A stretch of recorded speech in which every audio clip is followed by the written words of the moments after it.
has made its way out, and the Braves have made their way in.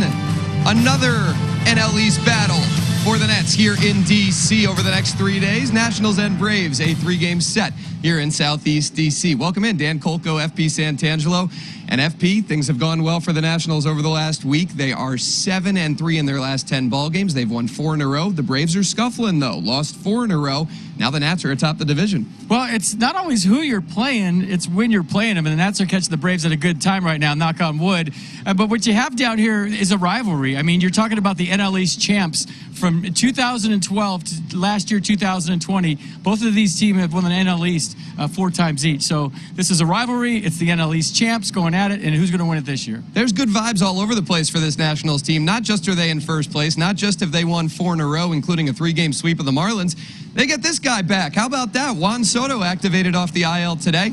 Not in the starting lineup, FP, but he's available off the bench, and the Nats will work him in slowly as he comes back from the shoulder issue. Those are all the hits he's going to get right there. He's just collected them already in his glove. Those are the baseballs. We can't wait to see Juan Soto play. We've missed Juan Soto, the shuffle, his smile. Obviously, the best hitter in baseball makes their lineup so good. Just having him back is great. And a good starting pitching matchup tonight. It'll be Joe Ross against Huascar Ynoa. Joe Ross has allowed 1 earned run or fewer in 3 of his 4 starts. FP, this guy's got his good stuff going.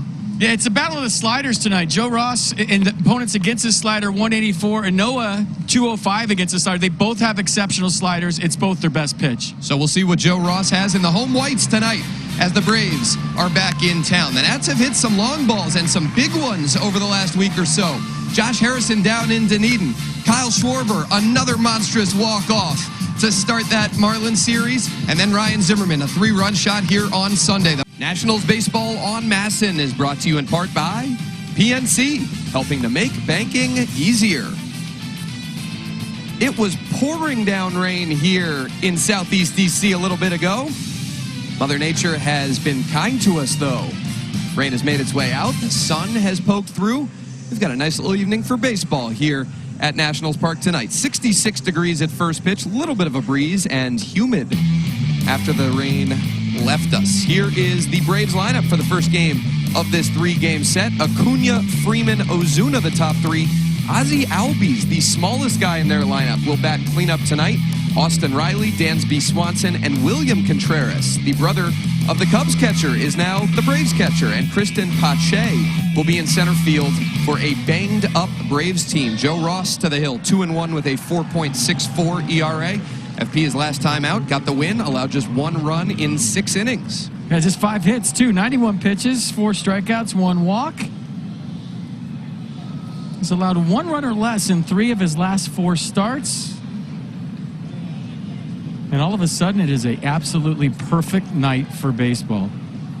Set the defense for the Nats. Schwarber, Robles, Hernandez, the outfield. Turner, Castro, Harrison, Bell rounding out the infield. Yan Gomes behind the plate. Play ball. Here we go. Joe Ross is ready to rock. Ronald Acuna to lead off for the Braves.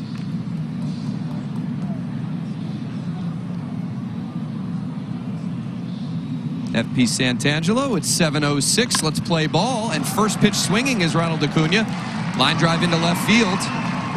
He'll slam on the brakes as he makes a wide turnaround first, and the Braves have the leadoff man aboard.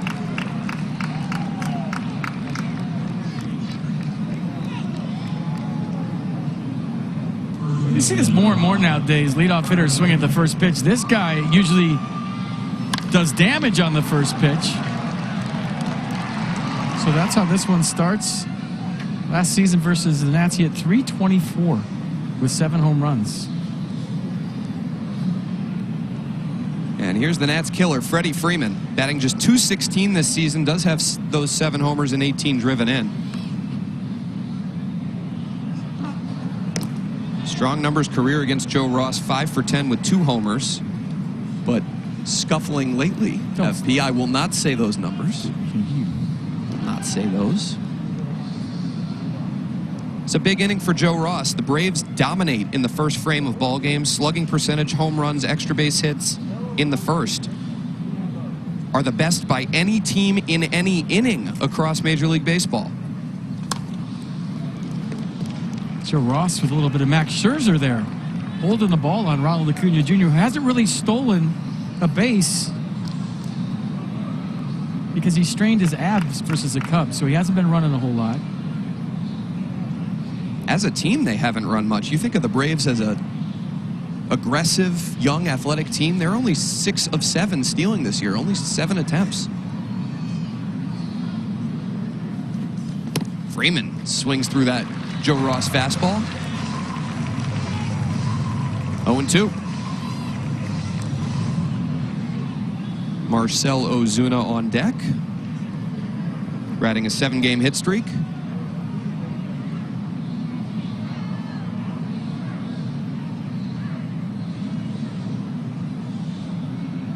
Another long hold.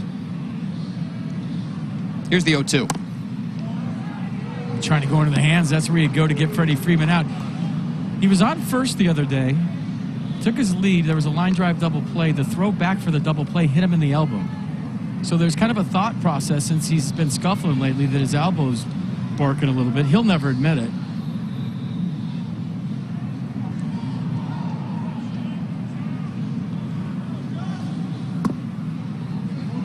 Slider below the zone, and the count's even.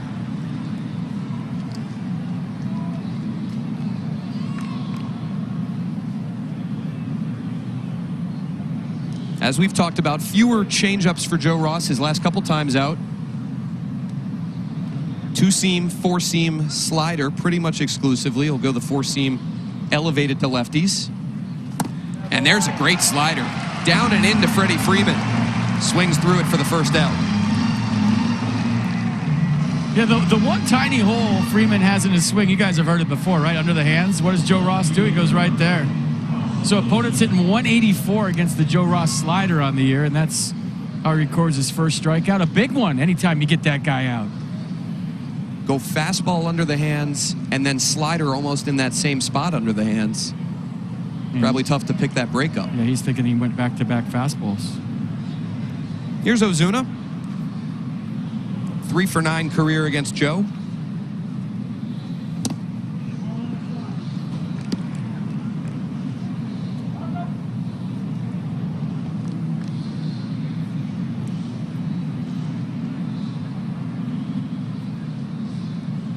Yeah, Ozuna at his most dangerous when he goes the other way. He's been trying to pull the ball a lot lately. See if they try to make him go the other way. Tapper back to Joe Ross. To second for 1, and a scoop by Josh Bell.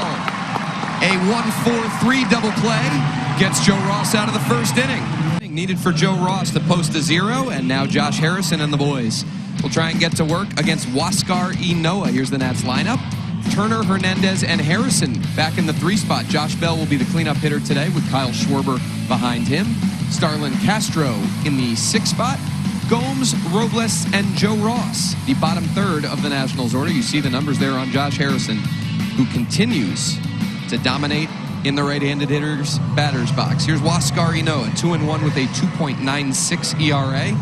Has allowed 2 runs or fewer FP in 4 of his 5 starts this season. 6'2", 220, 22 years old. 6th start of the season. Last start on the 28th against the Cubs was the 10-0 winner. Went 5 1/3 shutout, struck out 9 Cubbies. Walked 2 through 101 pitches. So fastball right over the top, averages 97 miles an hour. You just saw that. Opponent's hitting just 205 against his slider. Faced the Nats back on April 7th. That's ball 2 to Turner. Went 5 scoreless, allowed just 2 hits. That was supposed to be a bullpen game for Atlanta, but Ynoa pitched so well, they just left him out there for 5. Turner pops this one into right, and it's down in front of Acuna.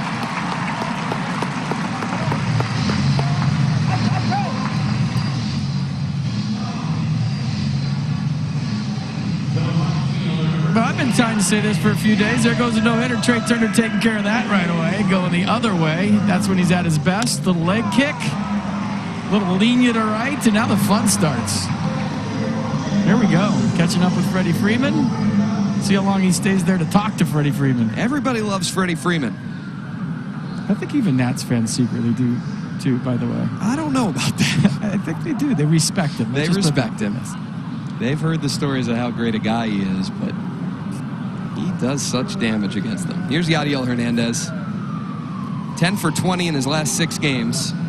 Sporting a cool 367 average on the year. Check on Trey.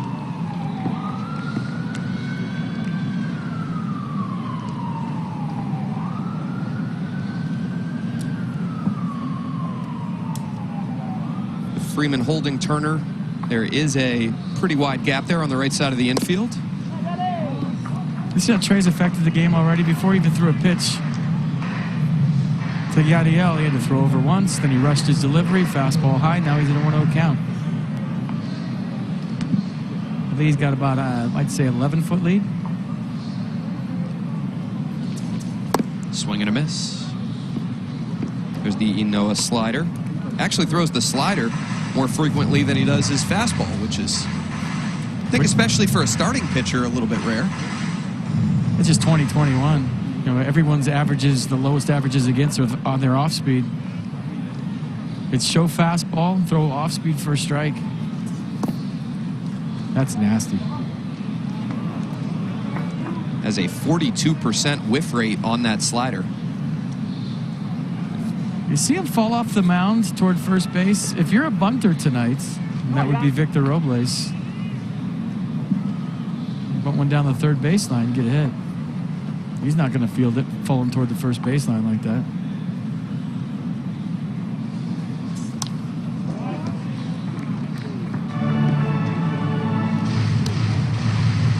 All right, Braves defense tonight. Ozuna, Pache, Acuna Jr. the outfield. Swanson, Riley left side. Albies, Freeman right side. And William Contreras, the brother of Wilson Contreras, the catcher for the Cubs. Yeah, so the Braves are having some issues injury-wise behind the plate. Travis d'Arnaud is out for multiple months now as he tore a ligament in his thumb. They placed their backup catcher on the injured list as well, so they had to get 2 new catchers up, including Contreras, within the last few days. The big-time prospect, and they're going to let him play.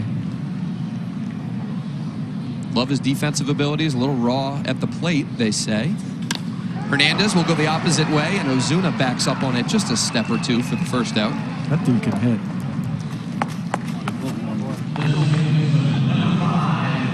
I mean, flat out hit, right? He just threw him a nasty slider, so what did he try to do? Throw even a better one, and it hung. That's a lot of pitchers do that. They'll throw a great slider, then they're going to throw a greater one. That was hanging there. Look at the swing. Head down on the baseball, line drive to left. Hang with him.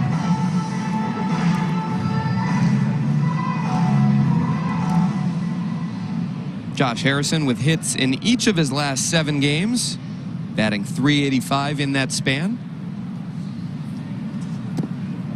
0-1. 1 for 2 career against Ynoa.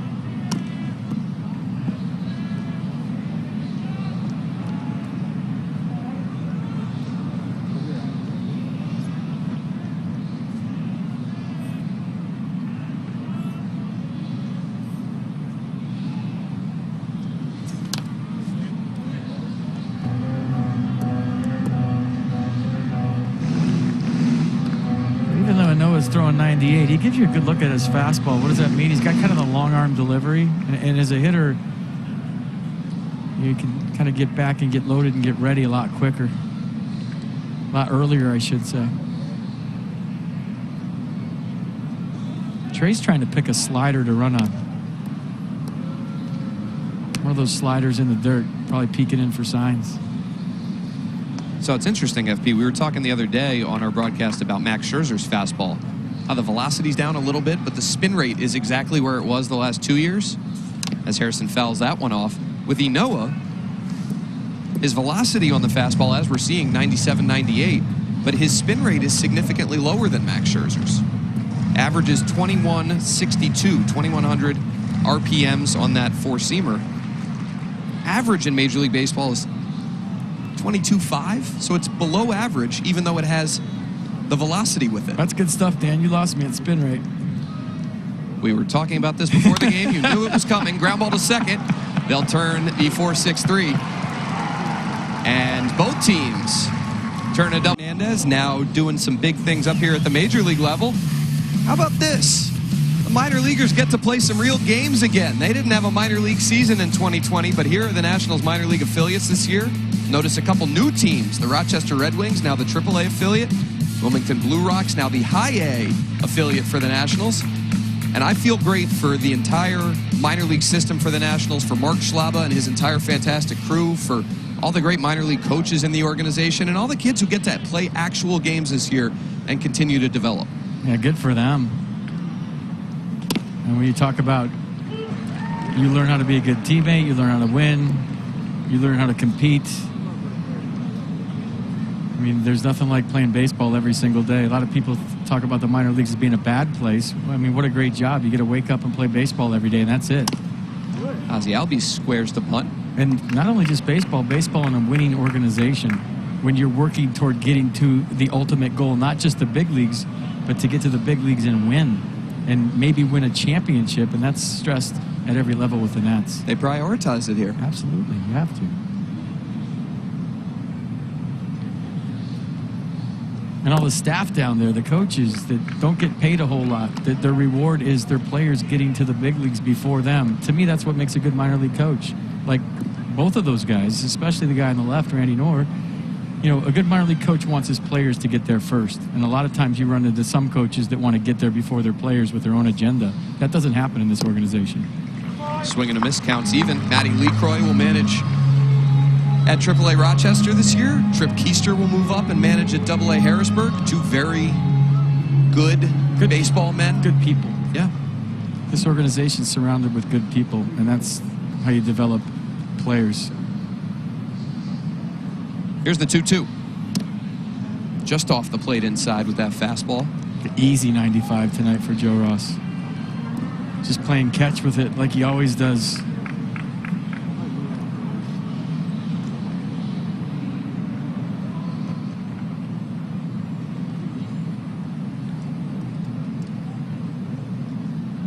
Here's the 3-2. Also, this is every little guy's dream right here. Ozzie Albies hitting fourth. Are you kidding me? He's got pop. He's got 5 home runs and switch hitter. 5'8", 165. This is like a dream for me. Big league I can cleanup imagine hitter. walking into the clubhouse and see my name in the 4 spot. I couldn't even see that high up on the card. Usually it was in the extra list. It would never be that high. This one's sent to center field. Victor Robles will move back. Still back on it, and just a step in front of the wall. Makes a nice grab for out number 1.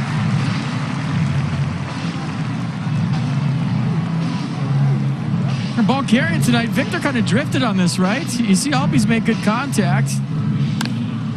And then he's thinking, that's routine. Uh-oh, that's carrying a little bit. When it's that high, you got plenty of time. 1 out. So Travis d'Arnaud had been posted up in the cleanup spot for them, doing a nice job, and now they've had to reshuffle their lineup. This guy has really carried them over the last week or so. Austin Riley. More than week or so, batting .488 in his last 13 games. He's their hot guy.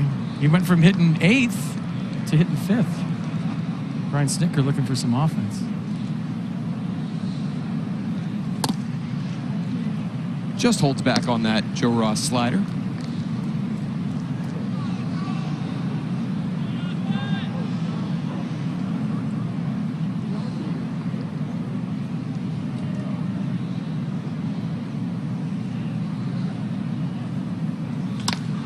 Fastball driven out to right center. Yadiel Hernandez back just onto the edge of the track, and he makes a nice grab. 2 down.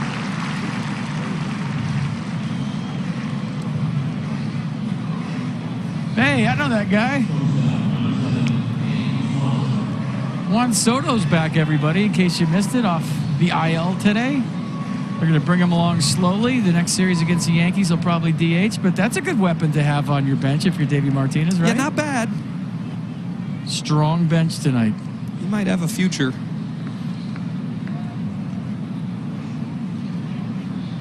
As Dansby Swanson steps in with 2 away. The issues with Soto and the left shoulder were only when he threw. He didn't really feel it when swinging. So the thinking is put him on the bench, let him get a late AB when needed, let him DH in New York over the weekend, and get him healthy, get him right. If I'm Mike Rizzo, I want Juan Soto rehabbing on my roster, and that's what he's doing. You know, he's still working on his arm strength, but in the meantime, might run into one off the bench, and then you remember Yankee Stadium, he likes to play there.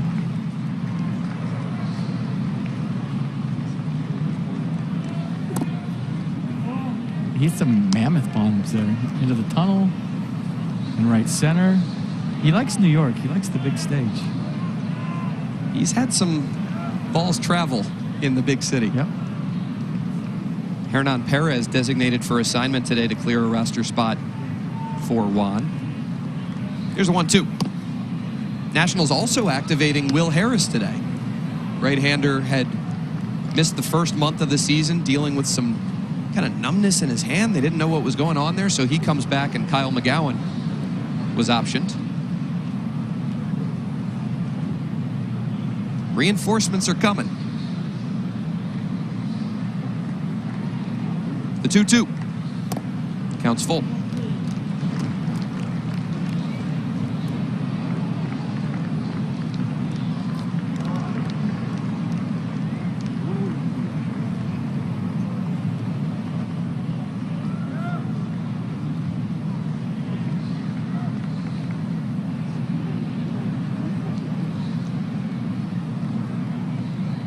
Payoff pitch, lined out to center field, and Dansby Swanson is on with 2 out.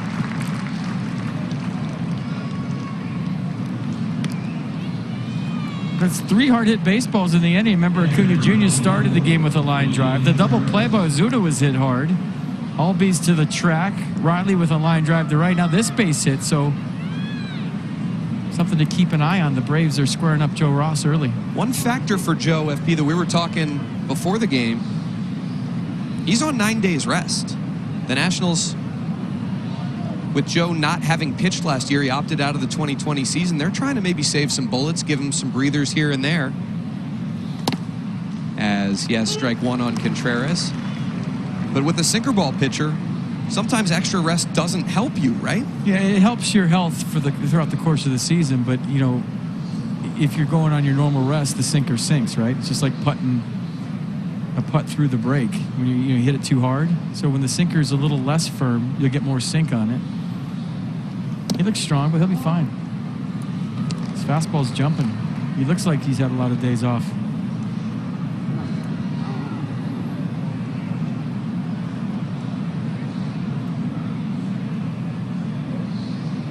William Contreras, 23 years of age, out of Venezuela. Taps this one back to Joe. And a little flip. Book.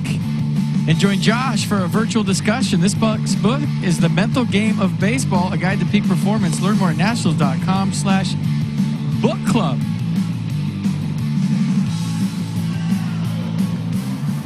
Here he is. That's why we did the promo. That's great producing. As we talked about in the Open, the Nationals are coming around, getting healthy, playing great defense. They've already turned their 16th double play in their last 10-plus games.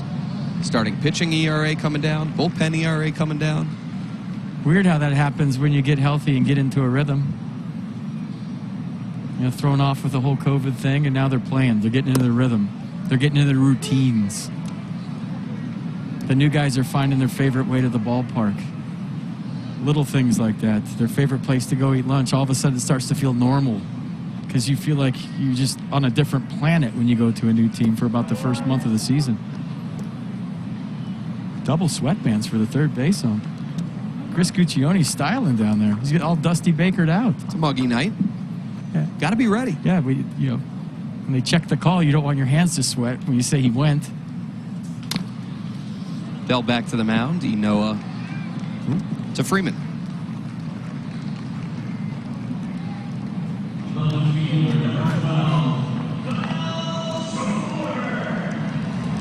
Here's Kyle Schwarber with one away. I was talking with Nationals hitting coach Kevin Long earlier today. Kyle Schwarber's hitting, he's 5 for 12 against lefties this year. He's batting just 151 against righties, and K-Long told me that Schwarber was joking to him, I'm a specialist now. Lefty specialist. Lefty specialist. Kevin said it's only a matter of time till he starts raking against right-handed pitching. That just tells me he's letting the ball get deep off lefties and using the whole field. You know, and you think that way, and every once in a while they'll throw something in, you turn on it. Get your hands in the right spot more, keeps your front side closed. Riley snags that one. That was a good swing.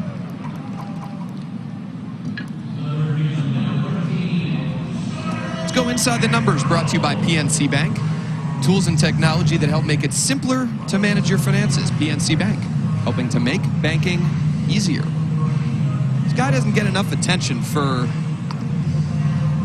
how long and productive a career he's had. Look at that. Since 2010, Starlin Castro up there with some really good hitters. Knock, knock. I like the title there. For those of you that don't know, that's kind of baseball slang for a hit. How many knocks you get today? Base knock.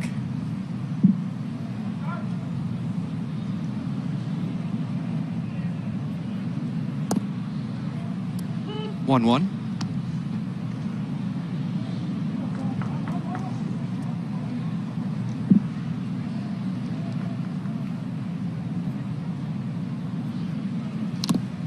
Ow.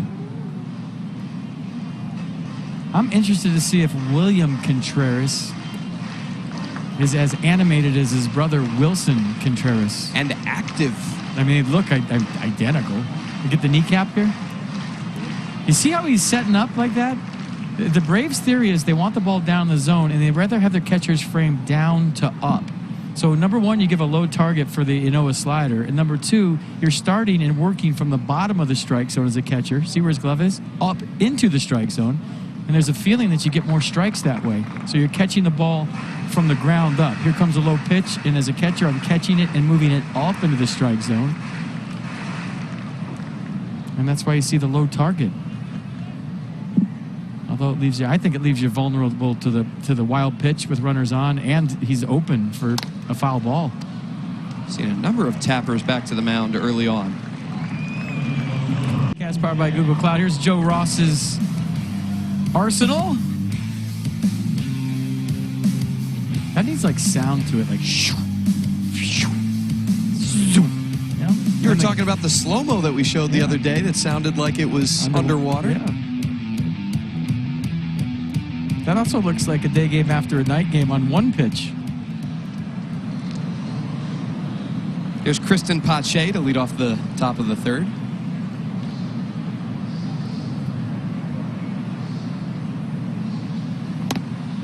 Fastball in there.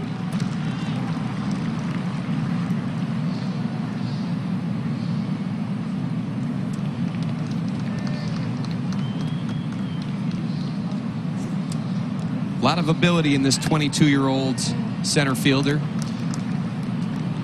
He was just 19, hadn't played a game above high A when Andrew Jones called him the best defensive outfielder in the Braves organization. They love his defensive ability. The bat's still progressing, but they feel he could camp out in center field for them for a long time.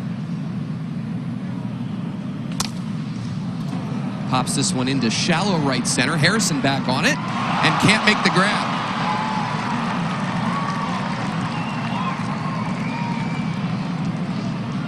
Leadoff base runner for the Braves here in the third. See how they score that? A long way to go. He's in the shift, I think, up the middle here on the shortstop side, so he's got a long way to go.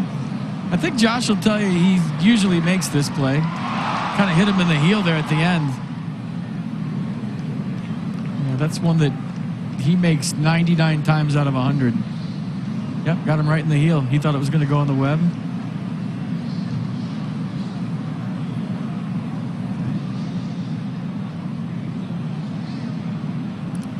I think they gave him an error. They did indeed. So now Ynoa has a chance to square and sacrifice Pache over to second. His first career home run last start. Yep. Got the silent treatment when he got back to the bench. Classic. Got a good swing.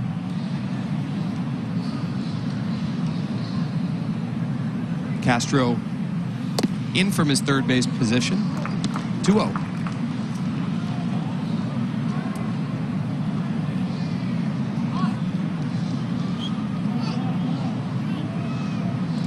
Danger lurking. Would you let him swing here in a 2-0 count if he can hit? I used to always hate giving up an out in a 2-0 count, even though it's the pitcher. I guess the other side is you hit into a double play, right? Or could. I also think with Acuna and Freeman coming up behind him, put a runner in scoring position. Offered at that one, strike one.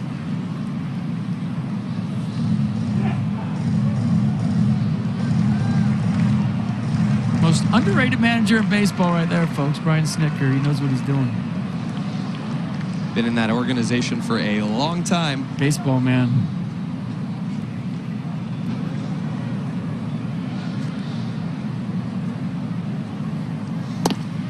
Again, Noah can't get it down, and it's 2-2. I don't know where he's going. He's got above average speed on first base, and it looks like he's running and bunting at the same time. Just stay in there, get the bunt down, and then you don't have to run to first, but you got the job done, basically. You're not beating it out. You're not beating it out. Just stay there. I mean, your head's moving on a 94-mile-an-hour fastball. You're not going to bunt it.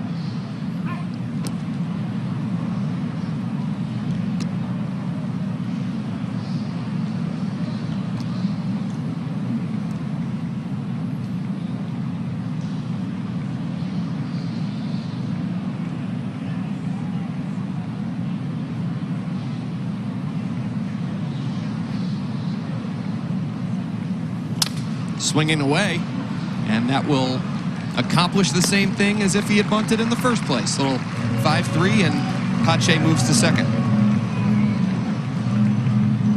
All right, limited single game tickets are available for next week's games. Tickets start at just $14. And socially distanced seating and safety protocols are in place here at Nats Park. Visit nationals.com/tickets 2021. Can't beat a better night than tonight. It is perfect here. Less muggy since it rained. Cooled off about 10-15 degrees. Nice.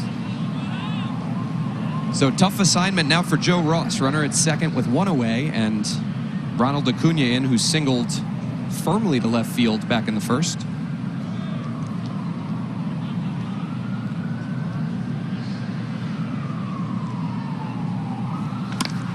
This one struck well to center field. Robles back, and a nice lunging catch. Dives onto the warning track, corrals it, and a gun from the ground pretty much to stop Pache from even thinking about moving up. What a play! That ball is absolutely roasted. Another hard hit ball for Ronald Acuna Jr. Standing O from the crowd here at Nats Park. And Robles fully extended, diving into the wall. I mean, he dives on the track. He's headed for the wall. Watch the jump. No fear right here, folks. Fully extended, the wall's approaching, pops up, and just launches a throw to third base, but it was all about the catch. Saving a run, maybe saving a runner on third and one out as well. What a play by Victor Robles. Juan Soto proves. That's my buddy, Bob Henley, the outfield coach, slapping the dugout. Bob works with those guys every day early. They come out here about 1:30. They do all their defensive drills. So as a coach, when you see that happen, it's awesome. Freddie Freeman intentionally walked. Pretty much a no-brainer. So now Ross will take on the right-handed hitting Marcell Ozuna with 2 on and 2 out. Davey Martinez saying the other day that they've convinced Victor to play a few steps deeper than he has in the past. He loves playing shallow, but they've convinced him to move a little bit deeper, and that might have made the difference on a play like that.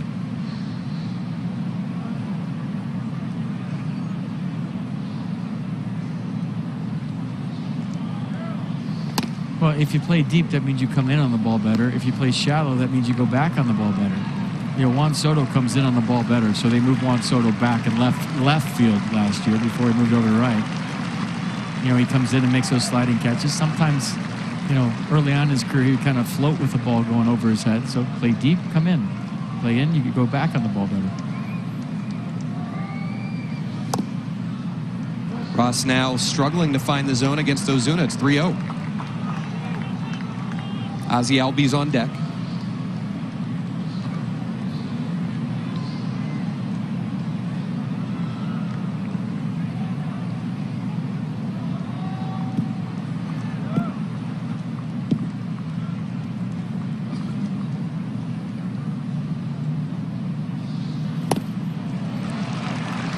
Aired it out on a 3-0 fastball. A lot of pine tar in that bat. Like all the pine tar.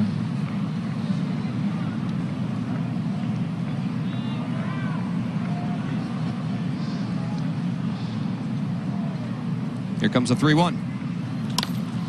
Fly ball. Shallow left center. Robles camps under it, and Joe Ross is out of a jam in the third. What a play by Victor Robles. Back on it. A lead. Waving at you in the booth. Take a look at our T-Mobile coverage cam. Great catch here by Victor Robles, obviously. And his teammates appreciate it. The best part about that, Kyle Schwarber ran all the way over from left field when Victor was laying on the warning track and gave him knocks. You don't always see that. That's a sign of a good teammate. You know, usually stand over left and clap your glove. Schwarber ran all the way over and told him nice catch. One thing I've noticed dating back to spring training, as Yan Gomes steps in to lead off the third, the Nationals outfielders at the end of every half inning come together, whether it's in the outfield running off together, whether it's at the front step of the dugout, they tap gloves, they give each other a little pat on the backside, say good half inning. I like it. It's just kind of, you know, their little squad out there, the team within the team.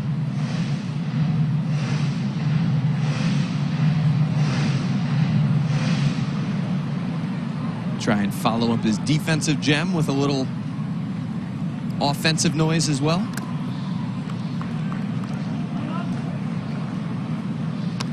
Two 2-1 to Gomes.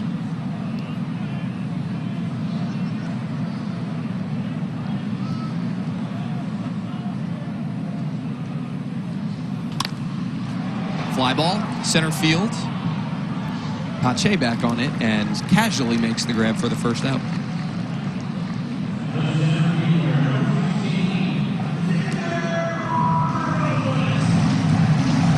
So here's Robles back to the number 8 spot in Davies' order after he led off on Sunday. Sometimes a catch like that will relax you, give you confidence in the batter's box. You're already feeling good about yourself. You're feeling sexy. Walk up there and nice and relaxed, see what happens.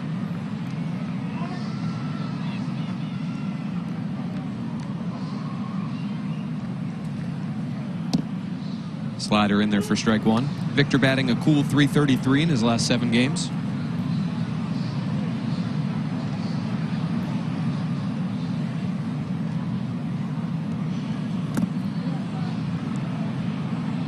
Went around. Jeff Nelson will handle that call himself.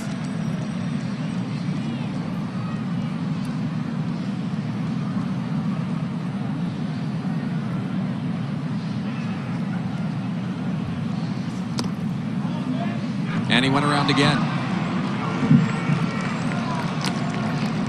3-pitch strikeout. Well, he's going to see sliders, so he makes the adjustment. 2 strikes stand. That was close. That was close. I feel like he checked, swung on the previous pitch, is what bought that call on the 3rd strike. 2 away for Joe Ross.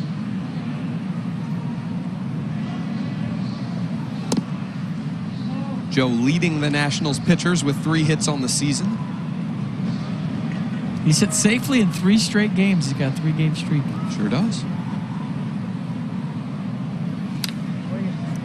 Got a good swing. It's a good rip.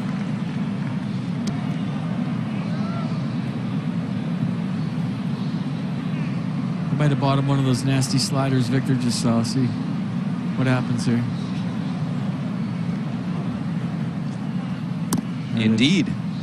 Nice one, too.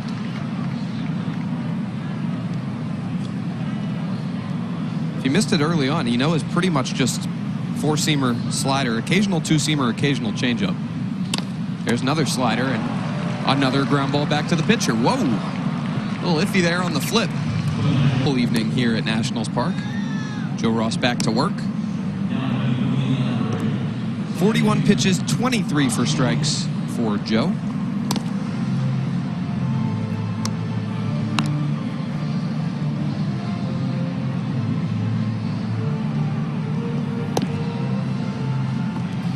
And when the Nationals have won games this year, FP, it's been because of their pitching. Their offense has chipped in with some big outputs here and there. But the Nationals are averaging a major league best 1.5 runs per game allowed in their wins. Their starting pitching, their bullpen. Rotation has always been the calling card for this Nationals team under Mike Rizzo, but they've really done a great job over the last few weeks. Just got to lock in on offense. Get 1.6 runs. That's it. That's all you need. That's all you need. Have they made that change yet in Major League Baseball? Can you get a 1/10 of a run? I think he should. Changing a lot of other things. What was score today? 1.6 to 1.5. We killed him. Never in doubt. It was a slaughter. Ozzie Albies flew out to Victor Robles in the second inning. Swing and a miss. Good two-seamer. First place, baby. Now you go. Hey, what was the goal? To hover around 500 till you get healthy? And there you are. They're grinding. They're 500. Now you go. Got Juan Soto back. Will Harris back. John Lester back. Bring it on.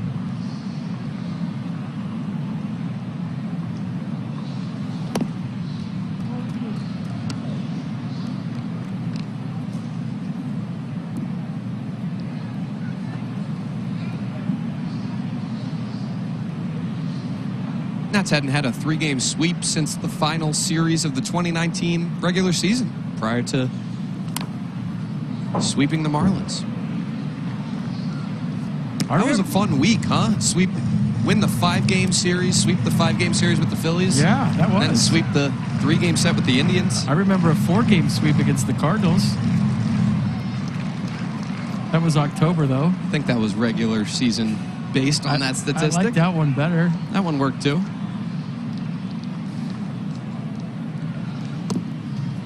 Eliminated both the Phillies and the Indians that week.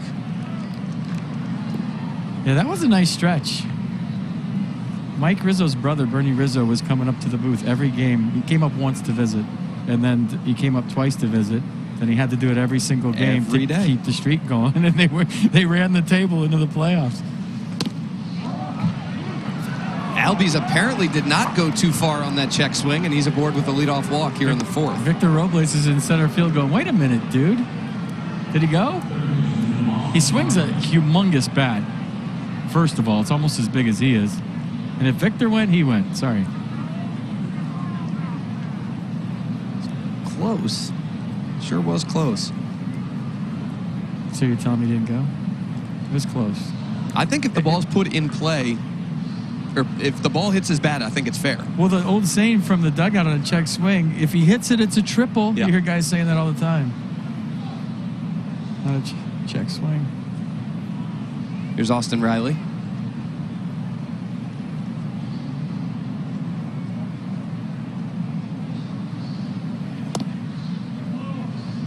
Joe again being very conscious of speed aboard. Long hold there. Saw that back in the first inning with Acuna. It's the best way to break up a base runner's rhythm. They're trying to time you.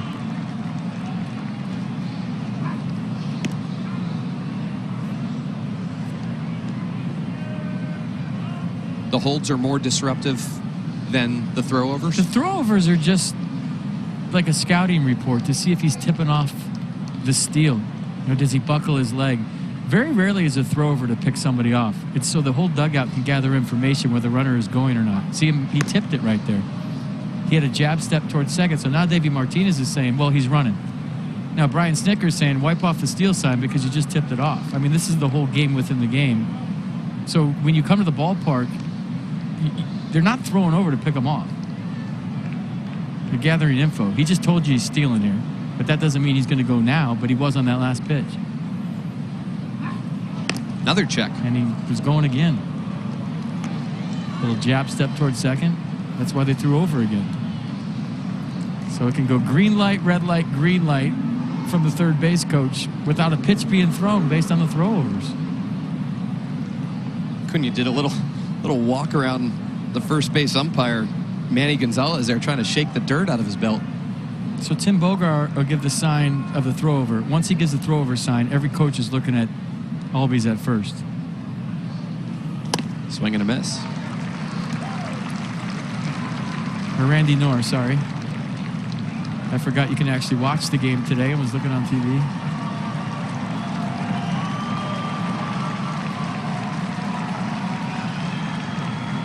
That's in a shift. Harrison up the middle. Right side is nearly vacant. And it's 1-2.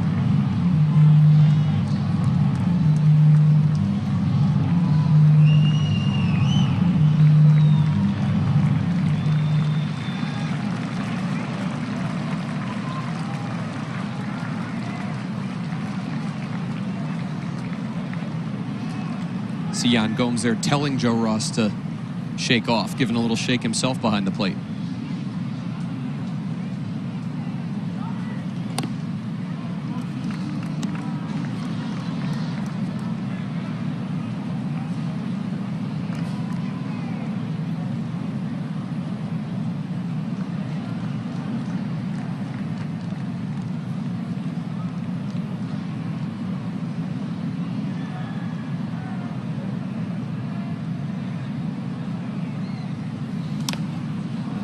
Good battle here.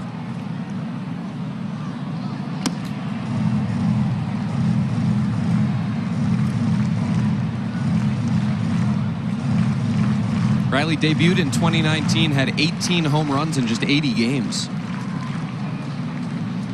Scuffled a bit last season, but has found his form over the last couple weeks. Ground ball up the middle. Right to the shift. Harrison to the bag and across for the 4-3 double play. 2 double plays turned by the Nats behind Joe Ross so far tonight. Yeah, good decision here by Josh Harrison to take it himself. You see that slider back up a little bit? Kind of handcuffed him. Flip it to Trey. You never know. If you can take it yourself, you don't have to. I guess you have one less exchange. Nicely done. Make that 17 double plays now for the Nats in their last 10-plus games. This one roped into the left field corner, and Dansby Swanson will have extra bases. First pitch slider that he hooked down there into the corner, and he's aboard with 2 out. Yeah, he was struggling coming into this one. He's got a couple of knocks. Single first time up in the second, now double here for Swanson. Choked up on the bat, barrel control.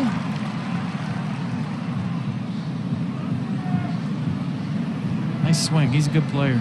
Always like watching that kid play.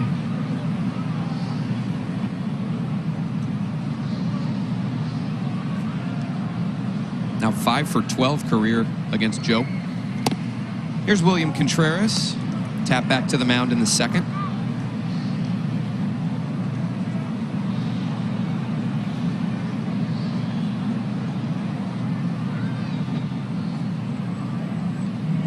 Double play, end up saving a run.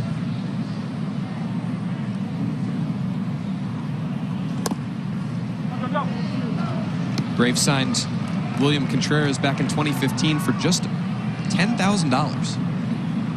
Not considered a very high prospect out of Venezuela. 9 more than I got. Was called up on Sunday after Travis d'Arnaud landed on the IL. Fastball in there.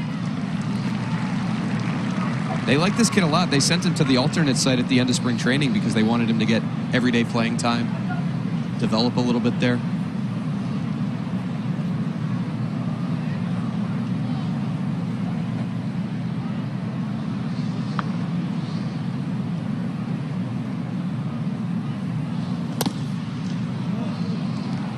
3-1. Guy on deck scuffling. You think he's pitching around him here? Why fight back into the count with a runner on second?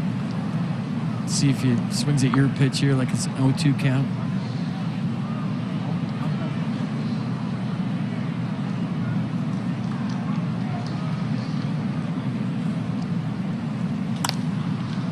Popped out to right center field. Robles and Hernandez. Victor Robles will take charge. Yadiel Hernandez puts his hands on his knees, but a smile as the Nats are out of the top of the fourth. Trey Turner set to lead off for the Nats in the bottom half of the inning. Our Geico duos. Trey, ready to take a look at our PenFed Credit Union Nats stats. Great rates for those in uniform and those who are not. Insured by NCUA. Major league ranks among shortstops. Trey Turner is top 3 in all of these key categories. We showed you his National League ranks the other day. Now we're showing you the Major League ranks. Bottom line, this guy is one of the best in the business. People criticized his defense in the past. He's improved that part of his game as he flies this one into right. Acuna in for the first out. Well, the people that criticized him, tell them to play shortstop with 8 fingers.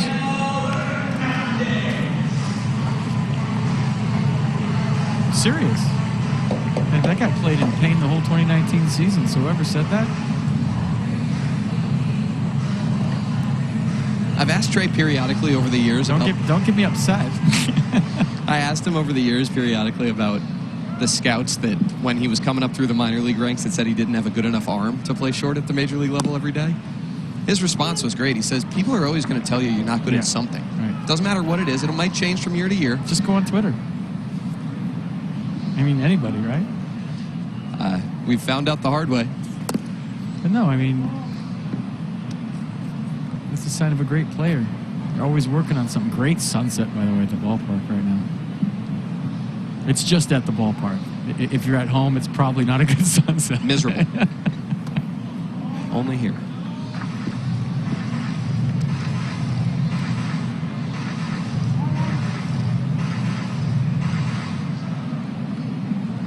So Huascar Ynoa has 8 complete innings against the Nationals this year and 8 scoreless innings as he blows a fastball by Hernandez. Sitting at 98. I think I've seen triple digits once. Nissan PitchCast show you that. Yadiel does not get cheated. I love watching this guy swing.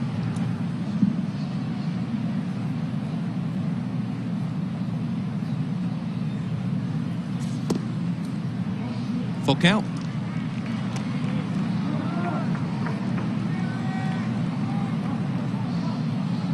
This is where, as a hitter, you step in the box and say, if you throw 98, I'm on it. If you throw the slider, I'm out. I don't care. I'm all in on the heater. Through the slider, and Hernandez taps it to the right side.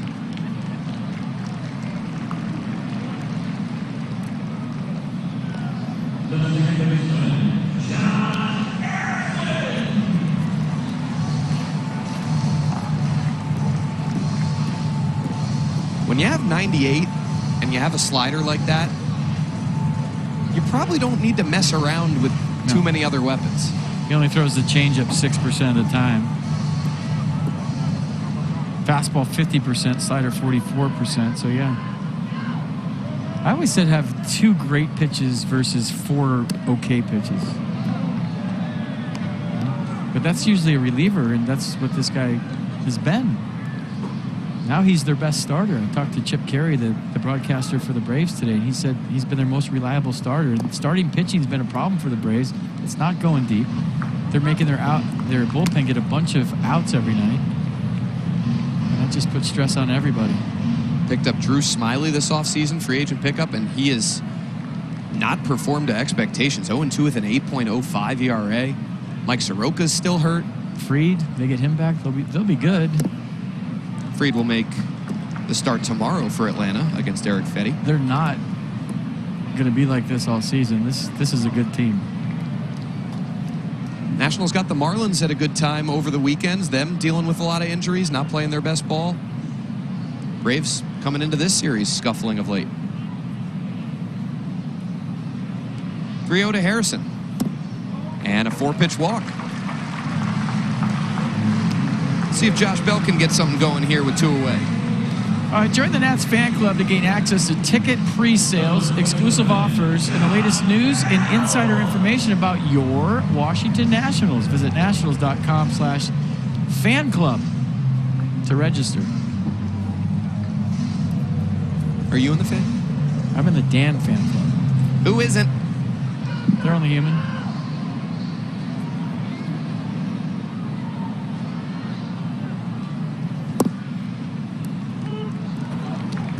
Well-placed fastball. Well, did you see how Contreras caught that? That's exactly what I'm talking about. Bottom of the zone, pulled it up.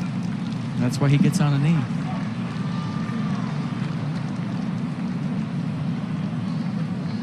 Can you steal right now? With a catcher on his knee? Obviously, he'll use that knee to prop himself up, but very rarely do you see a catcher on his knee with a good base stealer on first. They say he's got a very good arm, Contreras.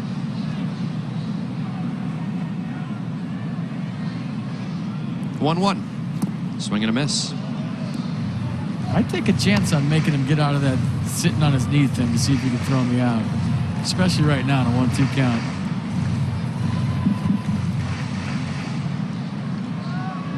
Pache shaded toward the left center field gap.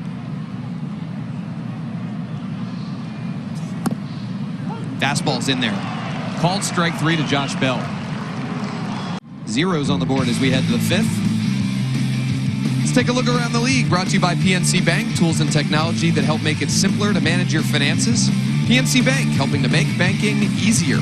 Nick Castellanos loves the Great American Ballpark. What hitter doesn't? Evan Longoria tearing it up against lefties. And that's some big news down there at the bottom of that graphic. Jacob deGrom. They say they have not put him on the injured list yet. They're going to monitor him the next few days. Tightness in his lat. Doesn't sound great. It's his right lat, which is better than your wrong lat, and we hope he's okay. They fired their hitting coaches yesterday. They're scuffling. Well, as the Nats know, nobody feels sorry for you.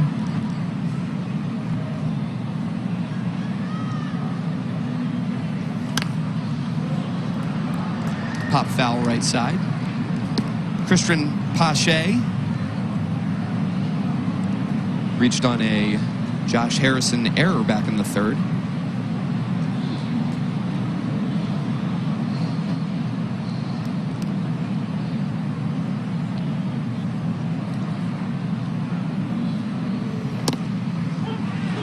Strike 3 called. Little run back fastball off the plate. Brought it back. Nissan pitch cast, show you strike 3. Look where Yan Gomes is set up, and then just frame that for me a little bit, please, to get the strike 3 call. Thank you. Second strikeout for Joe Ross.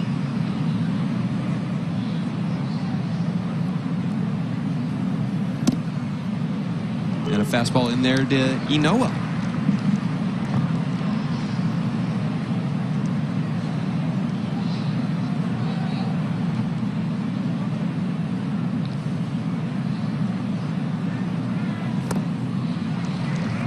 Joe Ross working quickly here in the 5th. I think Inoa was trying to pull that. I'm just going to go out on a limb.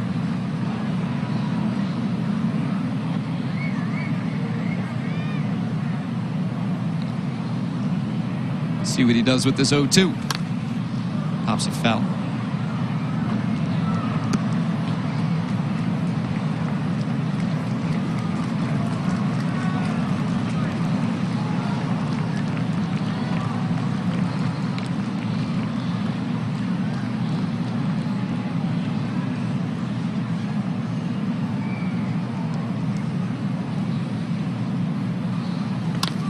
Tapper left side, foul.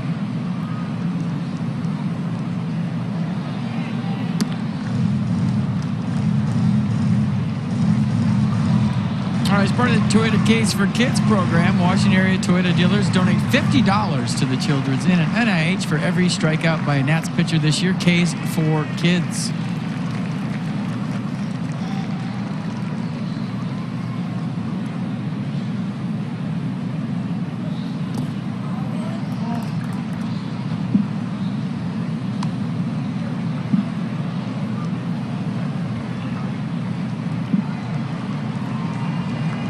Struck 2 balls hard tonight. Ronald Acuna Jr. lurking in the on-deck circle.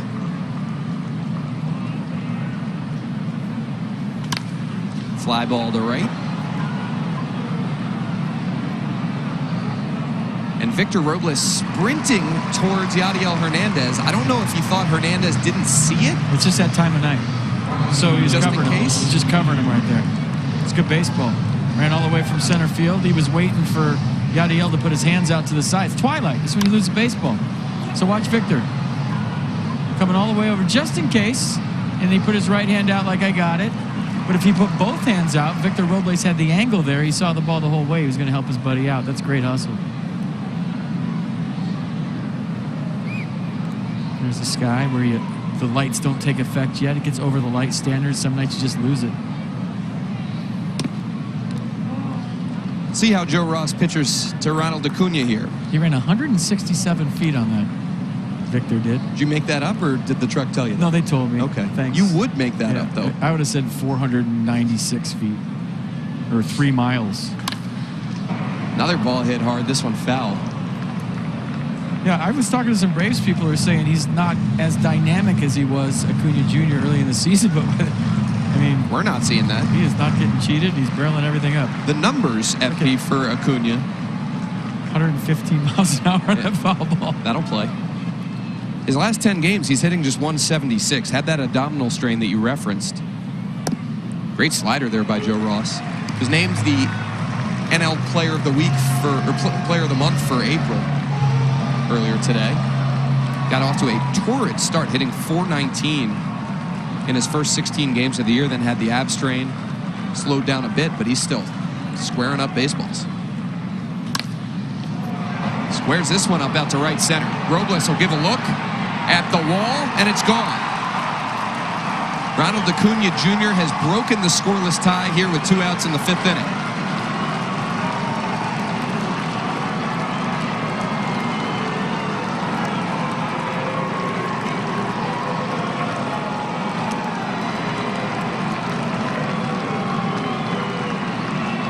Such a good player. I mean, right where Yan Gomes wanted it, right? Fastball off the plate away. You come in, he hits the ball to left. Last time, remember, Robles robbed him in center field, and this time nobody can rob him because it's in the seats. What a player.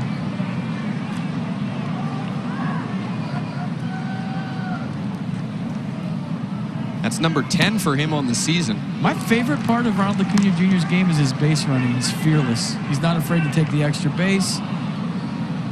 He's a smart base runner and an aggressive base runner. He doesn't run into outs. He takes educated chances.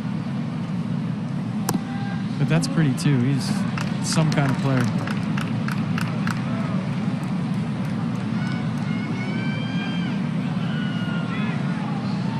Another guy that always has a smile on his face, too. You get 2 hits every night, you're smiling. Freeman foul left side.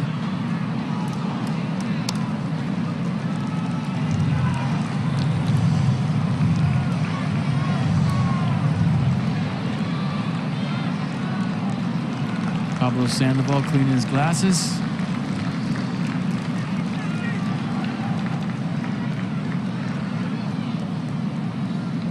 Here's the 1-2.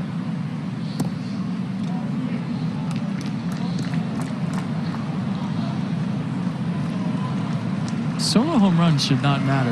Your offense has got to pick you up when you're pitching like Joe Ross is tonight. I know the other guy's good too, but it's the big leagues. Everybody's good.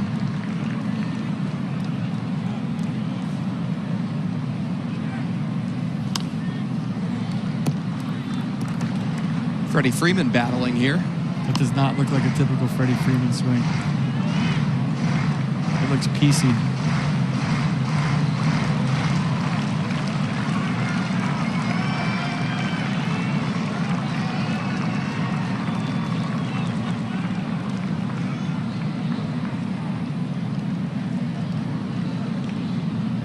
Another 2-2. Swing and a miss. Good slider by Joe Ross ends the top of the 5th. But Ronald Acuna Jr. 2 of this series, Erick Fedde will go for the Nats. 2-2 with a 4.43 ERA, but he's pitching well of late. Max Fried will come off the IL, get the start for Atlanta. That's Trey Turner taking him deep back on April 7th. That's got to him for 5 runs over 2 innings. So there's your pitching matchup.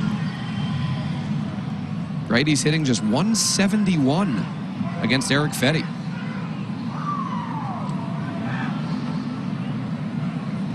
Kyle Schwarber to lead off bottom 5.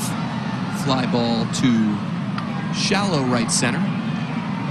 Pache calls it off. Calls off Acuna, who's still made an invisible grab. Look at the Adrian Beltran right there.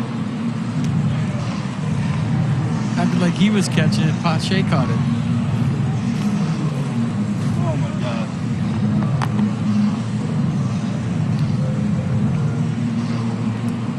That's just 1 hit so far against Inoa. Starlin Castro will try and change that. I mean, the guy's throwing 98 with a nasty slider. Dotting it. With command, putting it wherever he wants. Pitch efficient, too. Ground ball up the middle. Swanson. Oh, what a play. Dansby Swanson. To his left, a spin, and an accurate throw. Well, if you like defense, this is your game. Victor Robles with the great play in center field. Now Dansby Swanson going up the middle. Spin move, find your target. Nice play. Look at the range here from Swanson.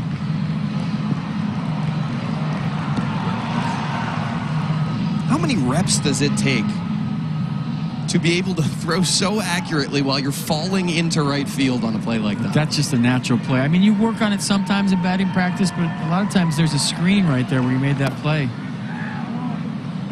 Well, it's probably a little bit further back in the outfield where they put the bucket for the balls in batting practice, but very rarely do you work on stuff like that. That's just pure athleticism. The hard part really isn't the play itself. It's when you do the spin move, picking up your target.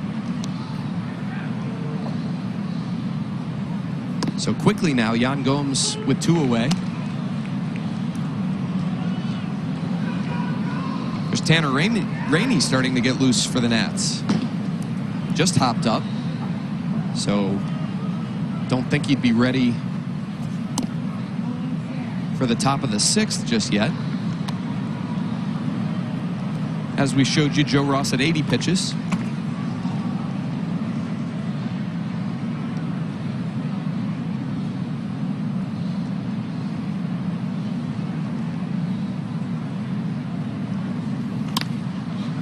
Fastball fouled off right side.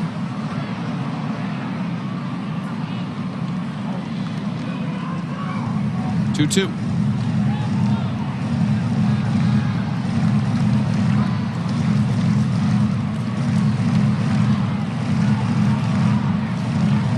Not really any stress for Huascar Ynoa thus far. Faced just 3 in the first after a 4-6-3 double play ended that inning. Faced just 1 over the minimum thus far. Yan Gomes will change it. Singles into center field with 2 away here in the 5th. Stay hot, Yan. He's got that little knee tuck and go. Such a good hitter. First time up, hit the ball pretty well to center field. This time, you see the little knee tuck, little rhythm. Back up the middle.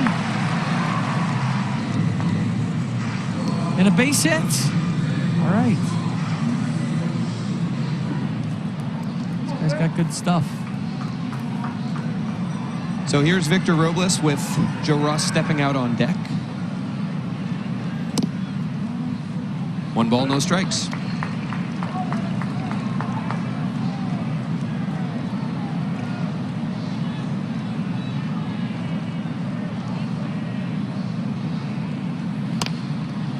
Slider fouled off.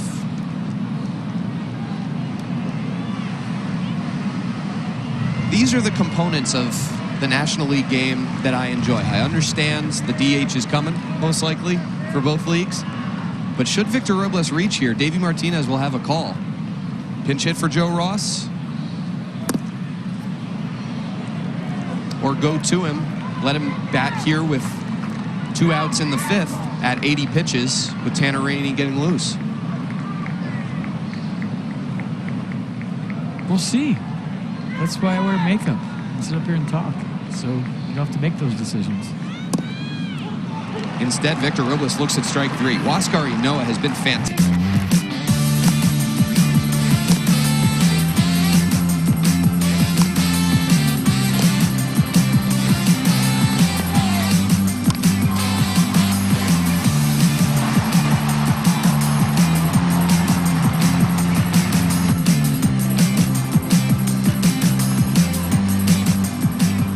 Check out our game summary in this 1-0 game as we go top 6. Ronald Acuna Jr. has single-handedly been the offense tonight. Solo home run in the 5th.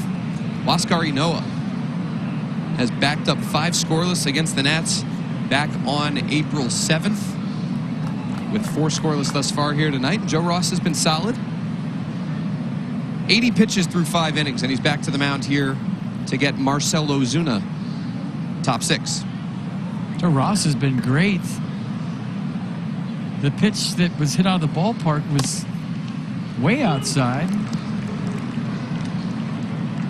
Off the plate away, that pitch that Acuna Jr. hit. That's right where he wanted it. Sometimes you got to tip your cap as a pitcher. But that was game plan executed. Just a good swing by Acuna Jr. Ozuna out to left field. Schwarber back and makes a nice grab.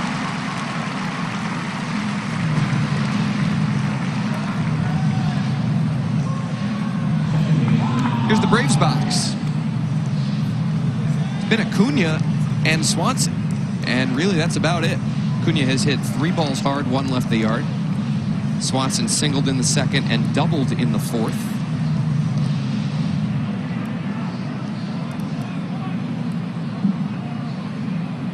And here's their cleanup hitter, Ozzie Albies.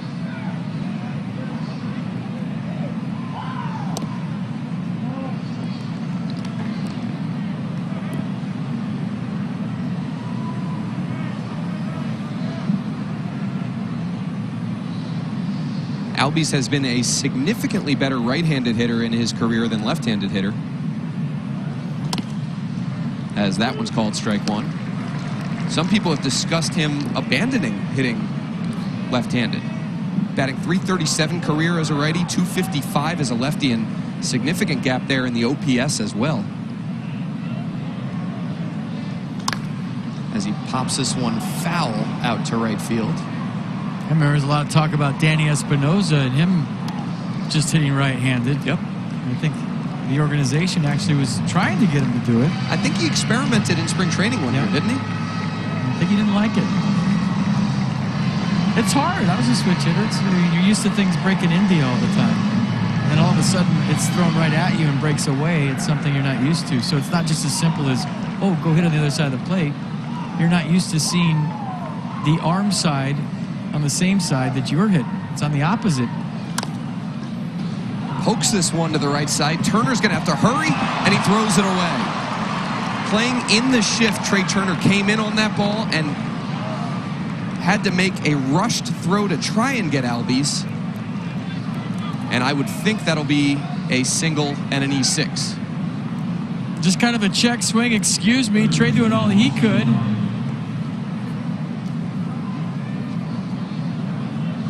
He knew he had the rush. The underhand throw just kind of sails on him. And I think it was so close to Josh Bell that he couldn't react in time to keep it from going in the dugout. It was a high throw, but Josh Bell's tall. And if he has time to react, he catches that. Here's Davey, and it looks like Joe Ross is done for the day.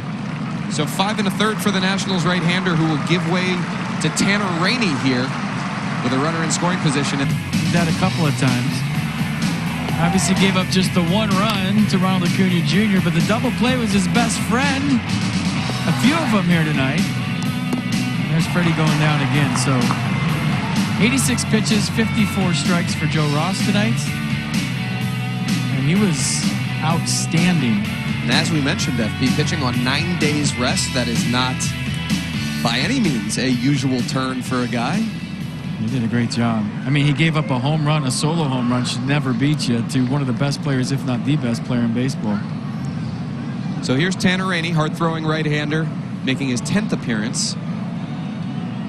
Velocity has ticked up over the last couple weeks. Fastball slider combination. A fastball mid to upper 90s. Gets the call on that one to Austin Riley.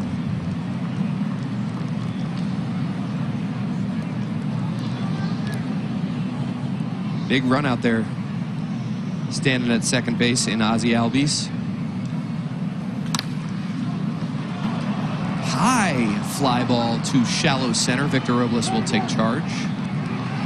2 down.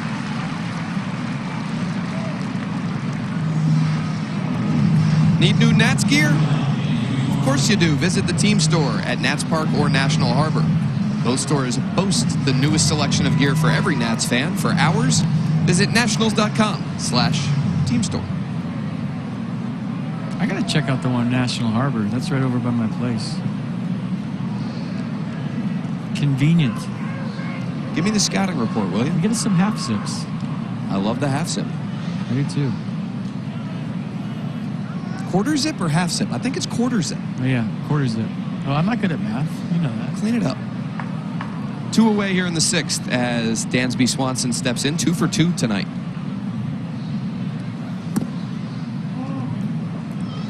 That one's low, apparently. No, it's half zip. I just Googled it. That was right. 1-0 me. I'm not buying it. I'm telling you. I think it's quarter zip. Okay. I don't trust Take you. it. Half zip. Winner, winner, chicken dinner. I'm reviewing this one. Okay. Send it to New York. Put the headsets on, please. 2-0 now.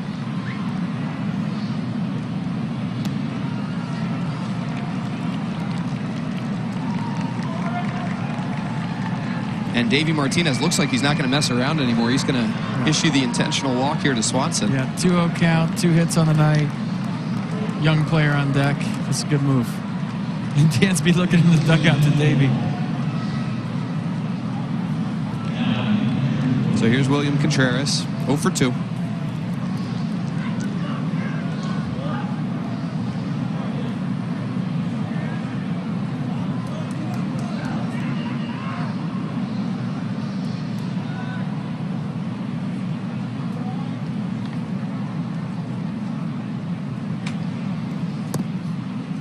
First pitch slider just misses.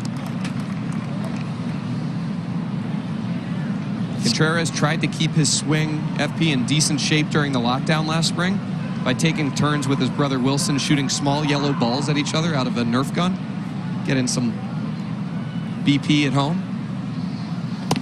Oh, brothers do that everywhere.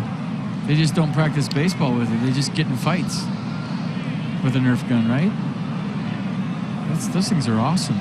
The last thing I would use a Nerf gun is for baseball. Got to make do. Just run around the house just smoking people, taking them out with the Nerf gun.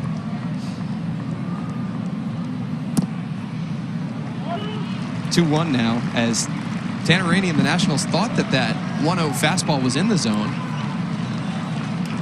And we showed it in the zone, but it was called ball 2.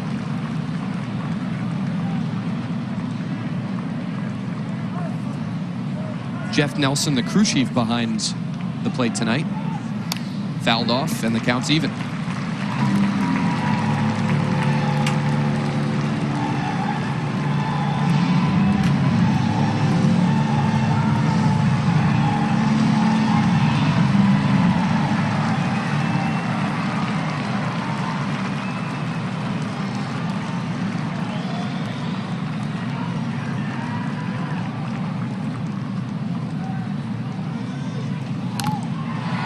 Just got a piece to stay alive. To a knee.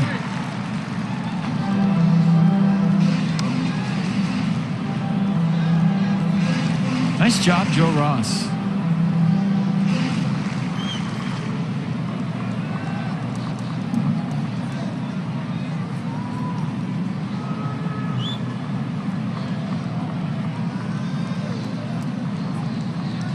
Here comes another big 2-2.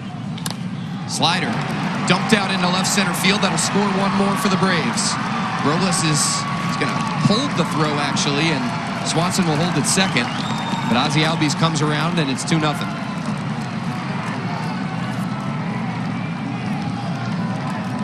Well, Contreras went to a knee to foul off the pitch before this. He did the same thing on this, kind of just scoops it. Massages it into center field, if you will. Look at it, takes it right off the plate. That looks like Vladimir Guerrero. One-hand finish. Senior. Just stays through the baseball.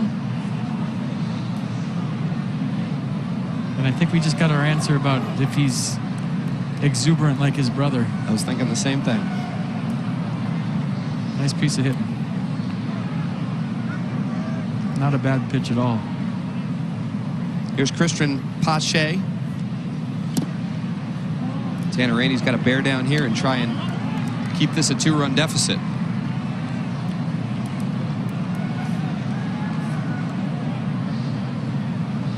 It's funny, when your offense is going good, 2-0 is not a big deal. But when your offense is hit and miss, and a little bit inconsistent, 2-0 starts to look big, especially with the guy they got on the mound. But if you can get in the Braves bullpen, you definitely have a chance. So you're right, Dan. Keep it 2-0.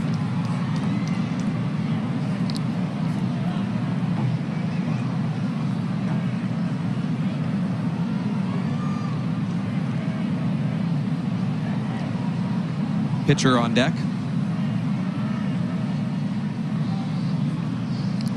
The 2-0. Gets the corner.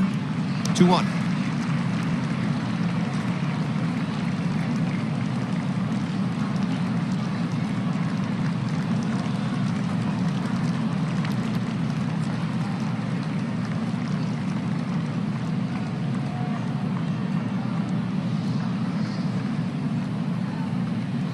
Swing and a miss.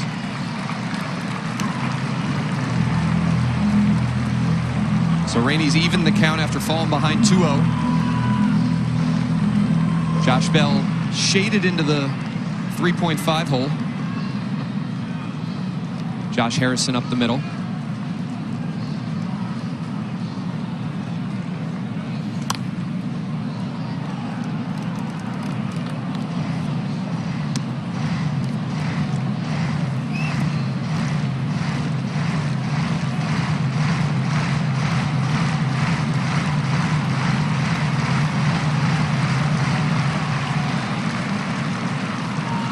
Swanson at second, Contreras at first.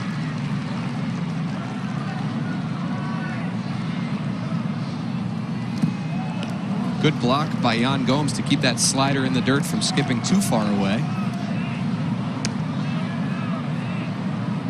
Blocker of sliders.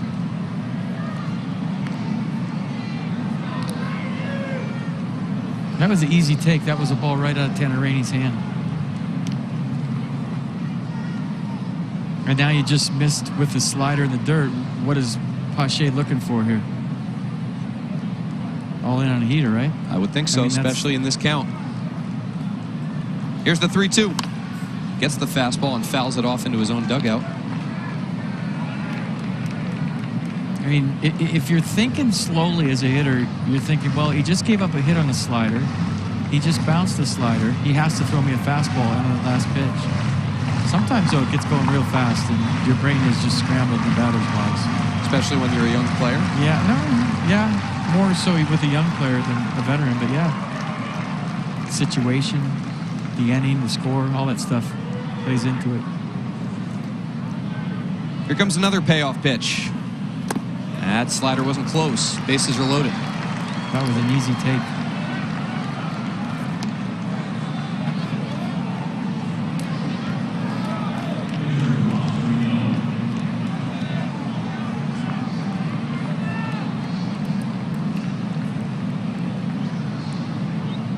So here's the pitcher, Huascar Ynoa, with the bases loaded. Remember, he can swing a little. Can't just lay a fastball in there to him first pitch, but it is 96, so let's see.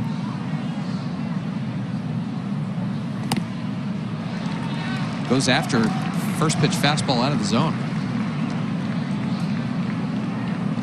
Predetermined swing. I'm swinging at the first pitch no matter where it is and hope it's a strike. Don't want to face this guy again this inning.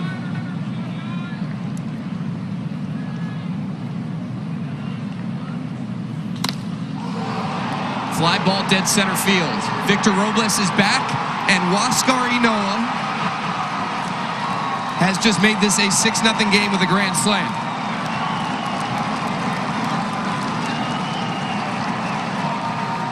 He watched it, too. He knew as soon as he hit it. Remember his last start, he hit his first career home run. Got the silent treatment. He is definitely not getting the silent treatment on this one. That one hurts. Walking the 8-hitter to get to the pitcher, and the pitcher goes deep to make it 6-0. That is a punch to the gut for the Washington Nationals. And he knew it. He watched it. I watched him walk to first base. Pretty much the whole way. I mean, that's a big boy homer, too. That wasn't a wall scraper. That one hopped the garage door. So all of a sudden, the Braves have put 5 on the board here in the 6th inning. And they've taken control of this ballgame for now. They're telling me 427 on the home run. That's where the big boys go out there.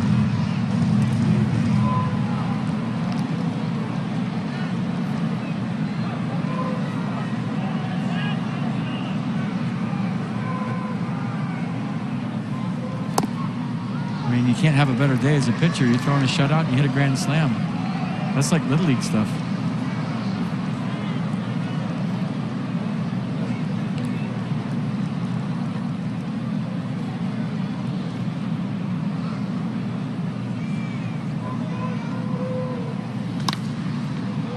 Acuna fly ball left side. Castro over will give it a look and makes the play right up against the tarp. For information on all things health, safety, and ticketing, visit nationals.com/welcome home.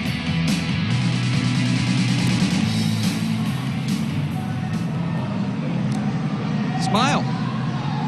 It's a gorgeous night at the ballpark. It's not Friday. It's not. You can still smile. I know. This guy's smiling. Nothing to smile about right now for the Nats. This guy's locked in. Put up 5 zeros on the mound, and he's got 4 steaks.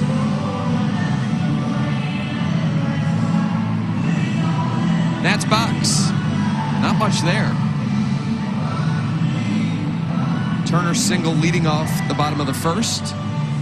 And Yan Gomes single in the 5th. Even if you're locked in as a ball club, Dan, 98 with a wipeout slider can do this to your ball club if you're going good. Just saying. He's got really good stuff. Here's Andrew Stevenson to pinch hit in the pitcher spot. Lays off that slider.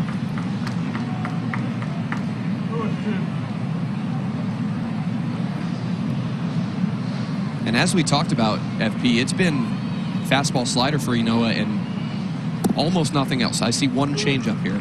Why? Why mess around with anything else?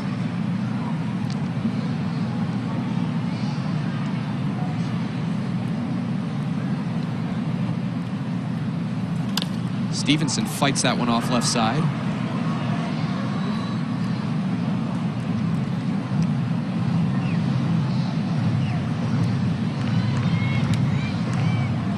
Austin Voth warming for the Nationals. He will get the 7th. Made a statement a couple nights ago. Came out pumping 96s and 97s. Yeah, he's been nice out of the bullpen. Just let it eat for 1 inning. Swing and a miss. Contreras will throw down, and there's the first out here in the 6th.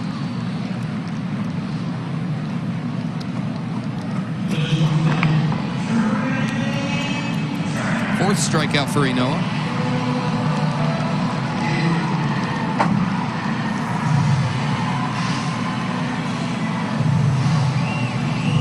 Lineup flips over to Trey Turner, 1 for 2.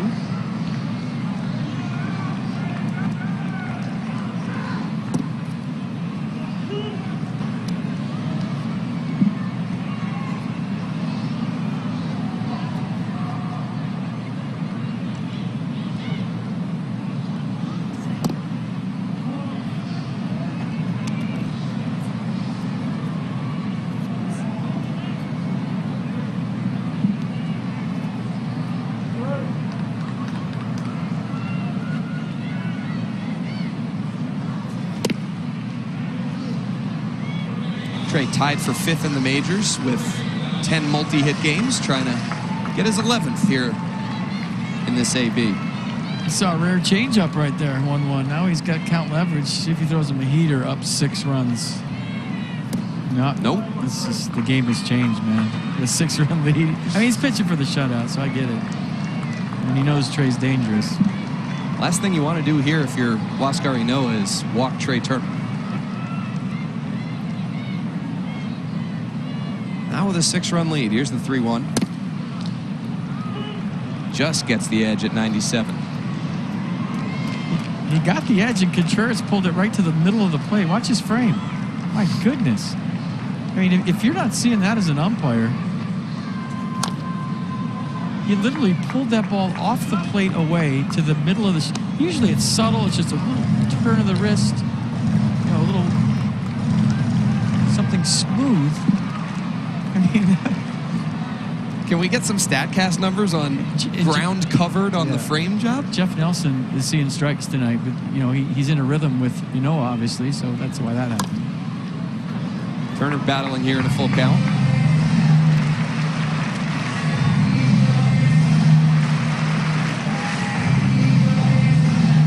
Didn't we have a graphic that said these guys were the highest team ERA? Oh, there it is. Well, like I told you, this is their best pitcher so far this year. You've seen it. Good take by Trey. It's aboard here with 1 out. So if they have a 5.06 ERA as a team, and for a starting rotation have a 5.30 ERA, with this guy doing what he's done, says something about the other spots in the rotation.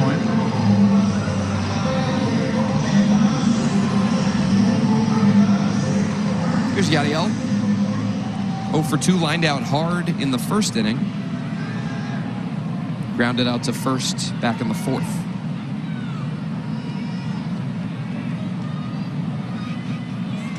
That ball squared up.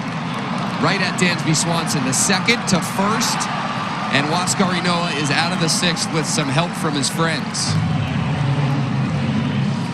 That was nicely turned. A lot of good defense here tonight. I thought Albies might have missed the bag. Can't tell right there, but a nice play. It is presented by authority of the Washington Nationals and may not be reproduced or retransmitted in any form. And the accounts and descriptions of this game may not be disseminated without the express written consent of the Washington Nationals. 6-0 Atlanta. Go to the 7th, Austin Voth. On to work for Davey Martinez and company. We'll get 2, 3, 4 in the Braves order. Freeman, Ozuna, and Albies. And as I said, Austin Voth the other night was as impressive as we've maybe seen him. Struck out the side in the 9th inning.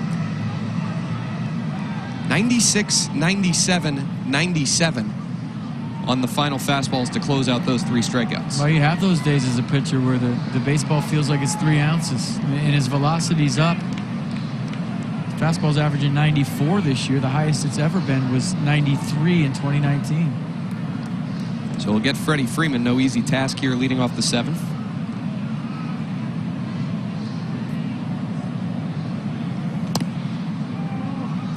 .95 off the plate away.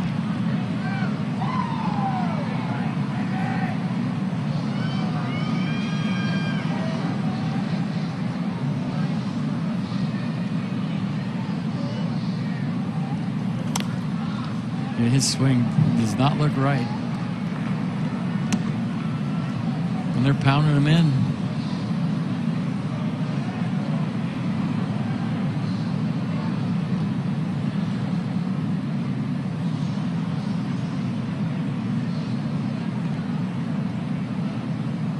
It's the 1-1. Fouled off left side. FP, you talk about starting pitchers and having a number of weapons. Austin Voth this year in the bullpen, knowing he's in the bullpen, has turned from a 4-pitch guy into essentially a 2-pitch guy. Fastball, curveball, mixing in the occasional slider, but the changeup almost non-existent for him. Well, when you're a starter, you need 4. When you're a reliever, you need 2. You're only in there for 1 inning. You're not going through lineups 2 or 3 times. So have two great pitches and just use them. And the fastball plays up. Sitting at 92 in a starting role, you can let it eat for the one inning and You have to pace yourself. get to 96, 97. Here's a 2-2.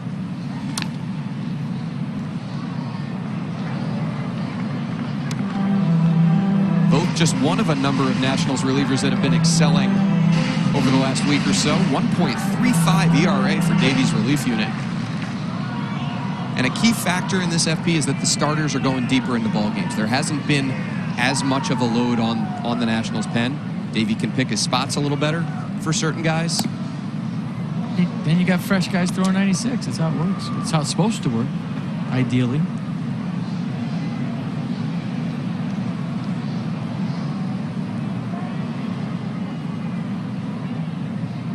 Counts full to Freddie Freeman here leading off the 7th. Yan Gomes wants a fastball away. Voth got it there and gets a little ground ball to Josh Bell.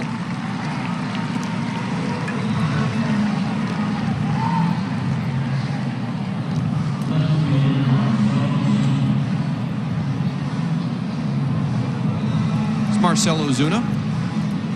0 for 3, grounded into a 1-4-3 double play in the first.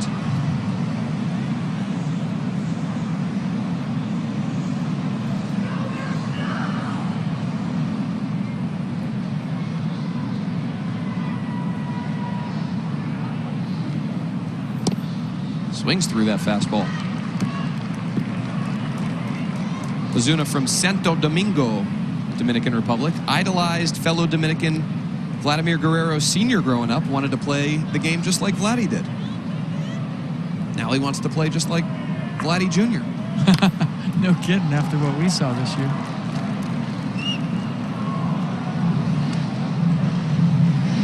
That was impressive. I'm going to remember that for a while. Yeah. Not just 3 homers in a game. 2 of them off max and going to every part of the ballpark. Left, center, right.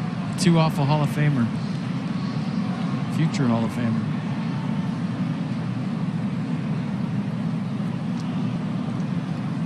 It's the 0-2. This one driven out to right. Hernandez toward the line. And a nice lunging catch.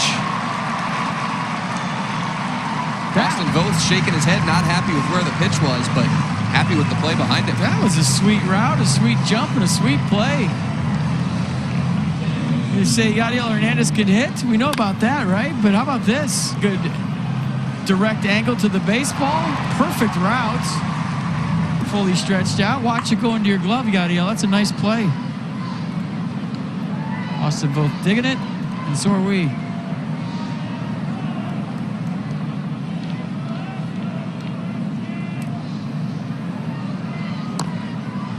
Left-hander doesn't make that play. Right-hander does because his glove is closer to the line. Left-hander would have to reach across his body. Right-hander has the glove going toward the line. Able to make that play.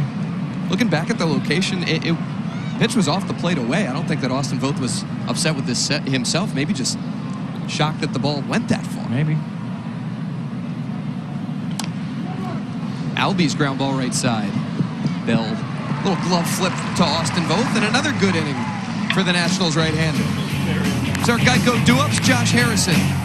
Try and get things started for the Nats. He's been on a tear of late. The Nats need some offense.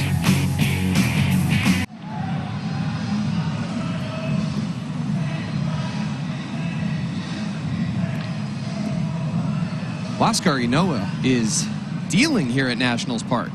Nats will try and get to him here in the bottom half of the 7th. Josh Harrison to lead it off. Takes a first pitch slider in there for strike 1.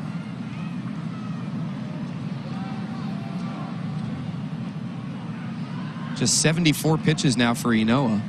And not breaking any news by saying there's nobody getting loose in the Atlanta bullpen. No reason. Pretty stress-free for him as well.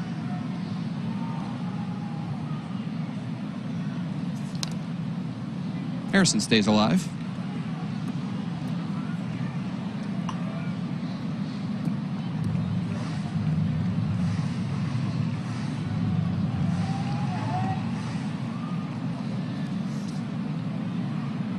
Yeah, Brian Snitker would love nothing more than to get this outing from him in the big 3-game set, right? Against their division rival, first game. Keep your bullpen intact for the rest of the series. Fried coming off the DL tomorrow. Yeah, that's how you manage when you got that guy on the mound doing what he's doing tonight. Just like that. Nothing to do. Sit on your backside. Sit there, watch. Harrison fouls that one off his left leg, it looks like.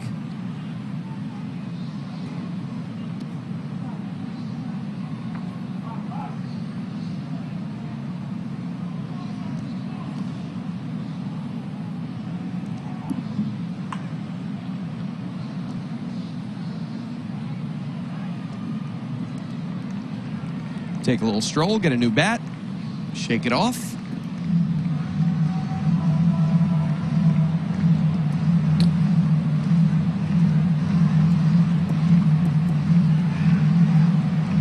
He had to stay in that slider. They've been breaking away. That one backed up. That's why he had to commit to it and broke his bat. Another 0-2. Harrison. Deep fly ball to left field. Ozuna over into the corner.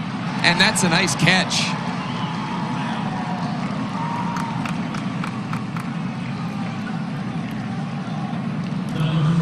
Knew just how much room he had, and that's the first out here in the 7th. Yeah, remember Marcell Ozuna played center field for the Marlins. And while he's known for his offense, this is a real nice play. Knew the wall was coming, used his arm to brace himself for impact, and Josh wants to throw that one away. Wants it to go in the stands, I think.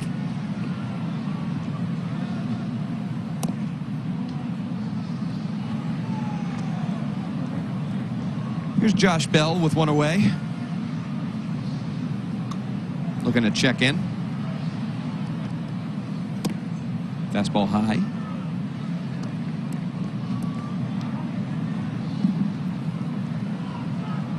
I think if you got some guy throwing 93 with a sinker and maybe a slider and a change, and he's got the 2-hit shutout going, you panic. But this guy's just filthy from the first pitch of the game. He's hit 100. His fastball's sitting at 98. Well located, too. You just got to fight tonight. I mean, that's all you got to do. You'll hear a lot of quotes after the game how good this guy was. There's a ball that's squared up. Josh Bell through the infield and out to right center, and it gets by Pache. Josh Bell will take a turn at second, and he'll end up on third base. Single and a 2-base error to the young Braves center fielder.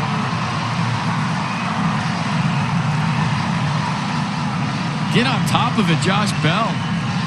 That was a fastball up in his eyes, little tomahawk piece to center field. Let's watch a swing. Fastball up, upper 90s, get on top, and then run till they tag you. Whoopsie daisy. That might be the first time I've used whoopsie daisy. I might have to stick. And watch Josh run. Run till they tag you. Breaking ball away to Kyle Schwarber, and now the Nats have a chance to put a run on the board and maybe rattle Huascar Ynoa a little bit. Pitch number 85 coming.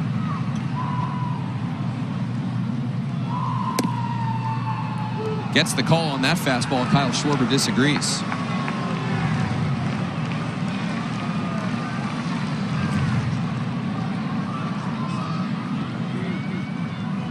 That is the first base runner the Nationals have gotten past first base tonight.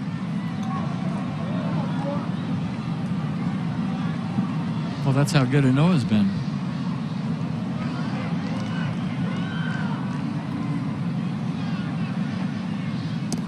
Way outside. Getting tired. Rare changeup there from the righty. Now you see some scurrying in the Braves bullpen. They're scurrying. Scurrying's a good word. Thanks. I think you try to get that into every broadcast. So now you just hit a ground ball to second, you got to run, and you break up the shutout. I'm sure Kyle Schwarber thinking, bigger and better things. Lined out to third his first time up with a nice swing. The 2-2. Fights it off. Spoil it. Braves in the standard shift on the infield, with Dansby Swanson moved over to the second base side of the bag, but pretty much square up in the outfield. If anything, Pache shaded a couple steps toward the left center field gap.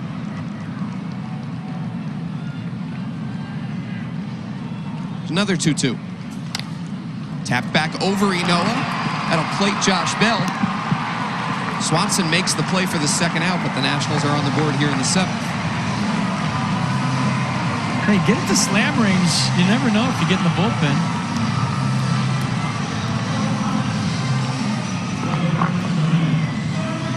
I swear that Kurt Suzuki game against the Mets in 2019 has made me think that no game is ever over. And I always thought that. Maybe sometimes I exaggerated how I thought it a little bit on there. But now I really think it. I always think there's no game that's over until you get the last out because of that game.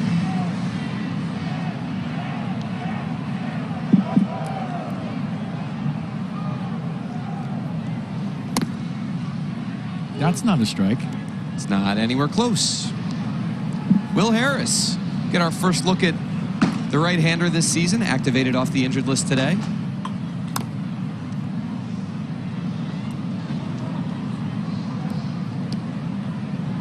Not at all discounting what Huascar Ynoa has done here tonight, but it has been a large strike zone from Jeff Nelson. Looking for strikes. Giving Starlin Castro a second there after he fouled that ball off.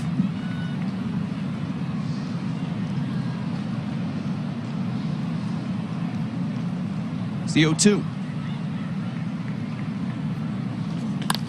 Castro singles to left. So the Nats now making Inoa work here in the 7th inning.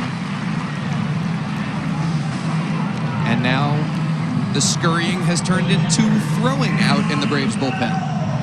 Rick Kranitz, pitching coach. So it goes from scurrying to throwing to jogging in. Jogging. Oh, double barrels.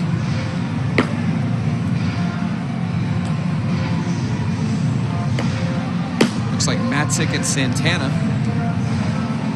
lefty and righty. Braves have 6 left-handers in their bullpen.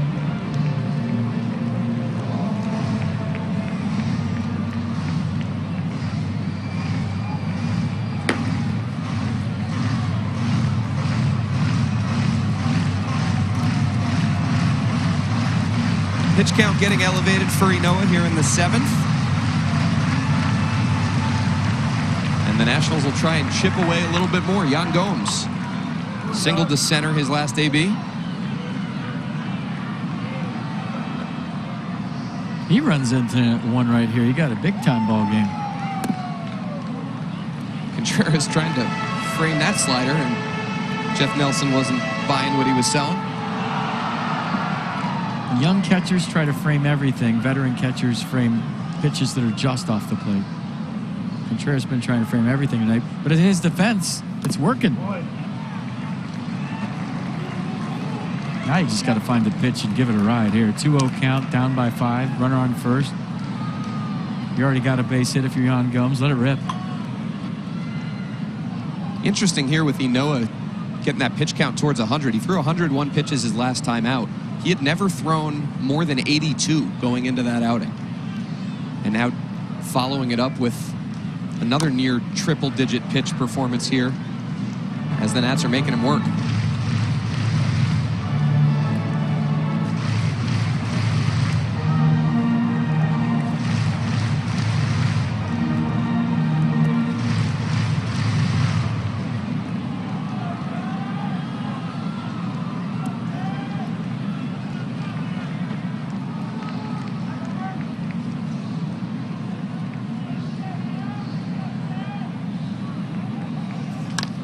Ground ball, Swanson in.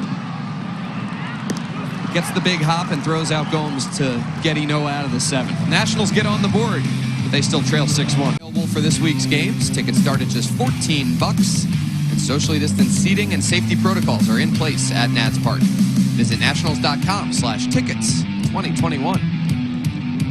6-1 ball game here as we go to the 8th, and we get our first look at Will Harris, veteran right-hander. Came off the injured list today. Missed the first month plus of the season with right hand inflammation.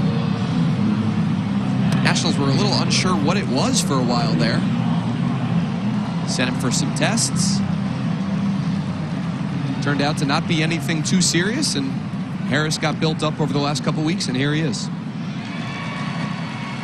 Yeah, 2 pitches, cutter, curveball.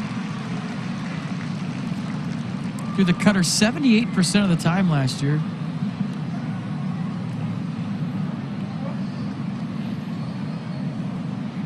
And this is a nice addition for the Nats bullpen.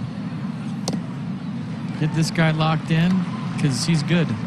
I think last year with the COVID thing, you're playing, you're not playing, the October thing for the Astros, going deep into the season, kind of threw them all off. But this guy's a solid reliever. Still pitched to a 3.06 ERA in 20 appearances. That cutter stays high. See some cutters, FP, with significant movement on them. The Will Harris cutter seems pretty subtle to me. Those are the hardest ones to hit because you can't pick it up. You think it's a fastball and it breaks your bat. Ground ball to Turner. I call those the lane changers. Ooh. Throw took Bell off the bag and apparently could not slap the tag on Austin Riley. Manny Gonzalez, the first base umpire over there. Josh Bell having a word with them.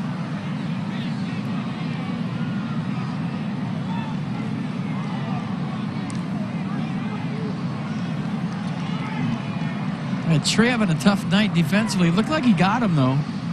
Maybe sat on that ball a little bit, didn't have momentum going to the throw. Is he? I can't tell. Can you tell? Is he out? Did it get his left pants pocket? I think he tagged him on the glute. It's a Hyundai challenge. When you test drive a new Hyundai, you'll find that not only does Hyundai have your back, Hyundai's also looking out for your pocketbook. See your local dealer today and discover why the longer you look at a new Hyundai, the more there is to like. That error was created by how Trey caught that flat-footed. Then he had to get some momentum into the throw, and then the throw kind of sailed, and I can't tell if he got him on that angle. This one's the definitive shot, right? Now you zoom in if you're in New York or in D.C. I mean, it looks like he got him, but that ain't going to overturn it.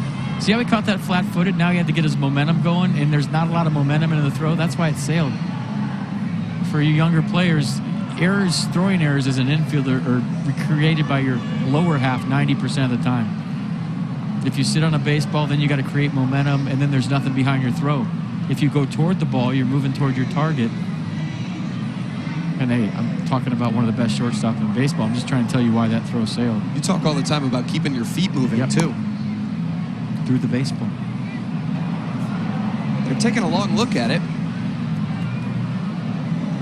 But as always, it has to be indisputable to overturn the call on the field. Could you guys zoom closer, please? It looks like he got him, but I mean, I don't know. What do you got? Safe. Safe. Yeah, you can't overturn that. So an E6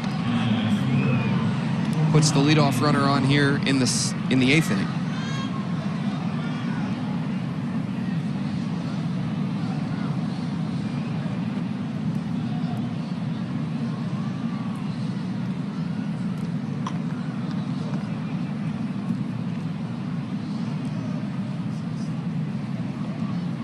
Here's Dansby Swanson now with one on and nobody out.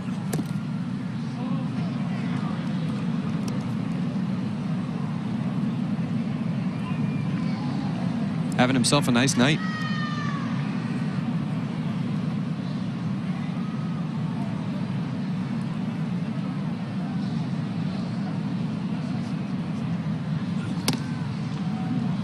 Cutter just misses. It's 2-0.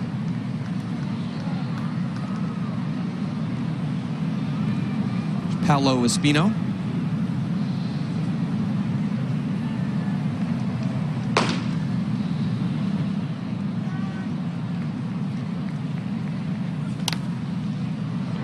Popped up right side. Josh Bell moving towards his dugout.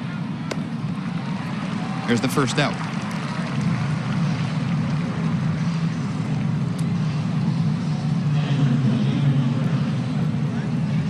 Nationals have been so impressive defensively this season, leading Major League Baseball with 21 defensive runs saved coming into tonight, but 3 errors for them in this ball game, and you get that combined with the stellar starting effort from Huascar Ynoa. Tough night. Huascar Ynoa's bat is the difference in this game. Yeah. Contreras rolls that ball foul. It would be a 2-1 game without that grand slam.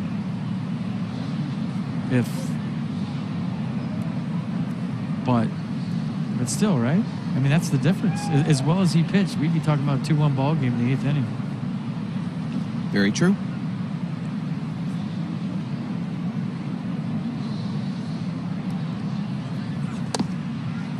Cutter away.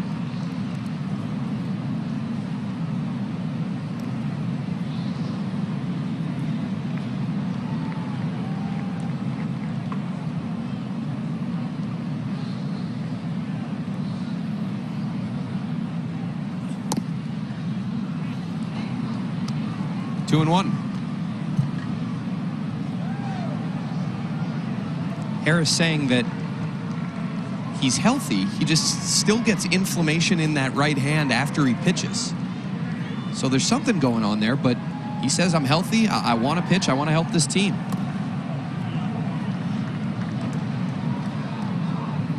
Says it doesn't affect him on the mound. It's just something that pops up when he's done. When he's done.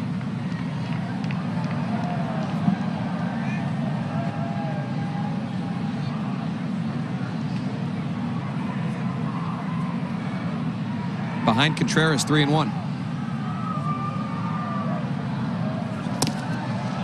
Brings him to his backside in the batter's box. That used to get a lot of attention back in the old days if somebody swung, especially a young player, and went to a knee, but in today's game, it's not a big deal. I think that's how you should swing 3-1. He was trying to hit it on Half Street. Will Harris would like nothing more than to strike him out here. Runner going. Yan Gomes has to just put it in his pocket as that's ball 4. And the Braves have 2 on with 1 out here in the 8th. Our upcoming schedule brought to you by Sandy Spring Bank. Real banking for real life and real business. Visit sandyspringbank.com/real. Next 5 games, 2 more against the Braves. Thursday's game will be on YouTube TV. And then a weekend series up at Yankee Stadium. 7 o'clock, 1 o'clock, 1 o'clock starts for those games in the Big Apple. It's Christian Pache. It's a well-placed cutter.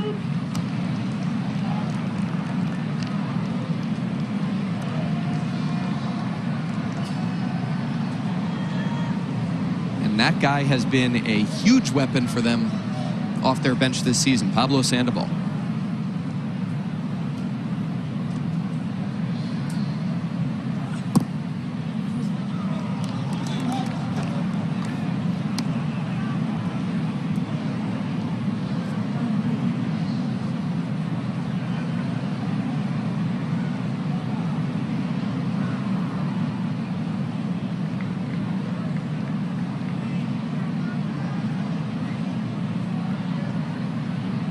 The 1-1. Swing and a miss.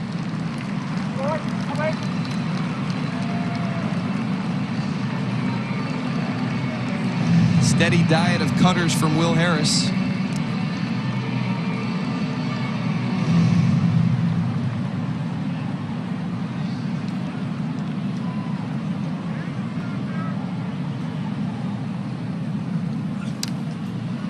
Fouls that one off.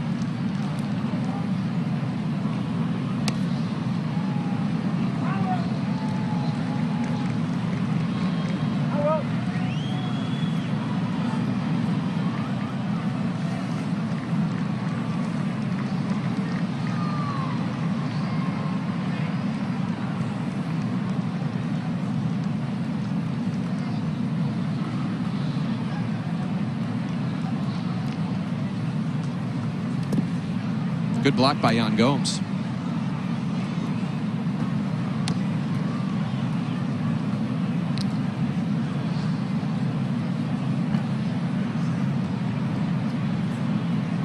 Remember, it's opening day for Will Harris.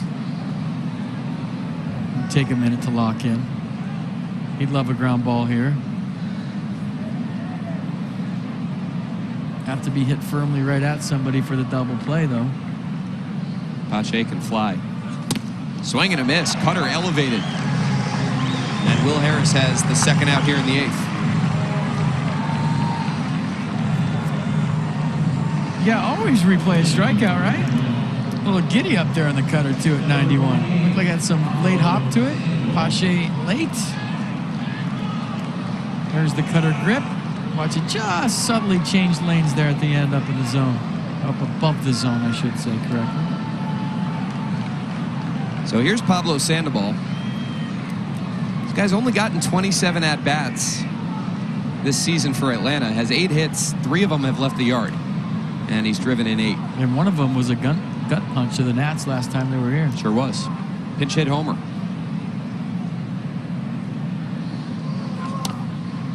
Late on that cutter.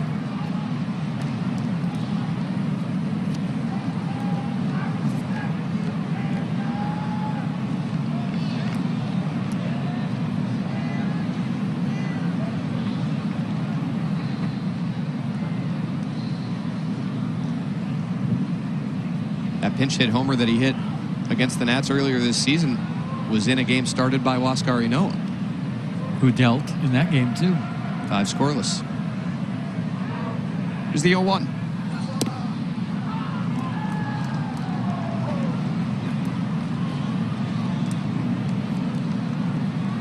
Pablo Sandoval was a catcher in the minor leagues for the Giants. They made him a third baseman.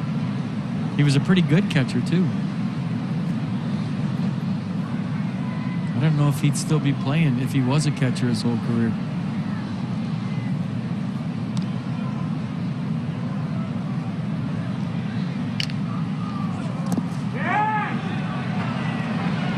Say he went around. Yep. 1-2. Right sweatband said he went.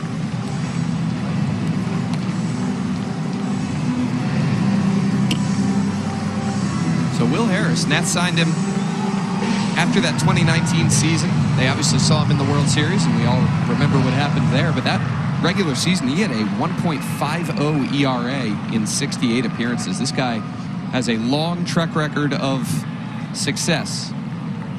Trying to get his season kicked off with a 0. And he does. Oh, Sandoval apparently just got a piece. Fooled me. Did you say he ticked it or he nicked it? Nicked it. Okay. I'm a ticked it guy. He ticked this. Oh, barely. Well, I don't even know if he got it. He will chase in the dirt with 2 strikes. We said that last time before the home run. I think it was on a fastball.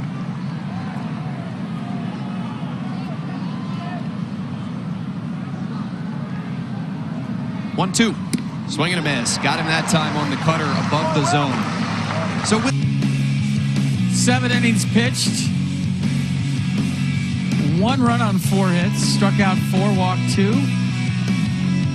And that was the big blow right there. The difference in the ball game.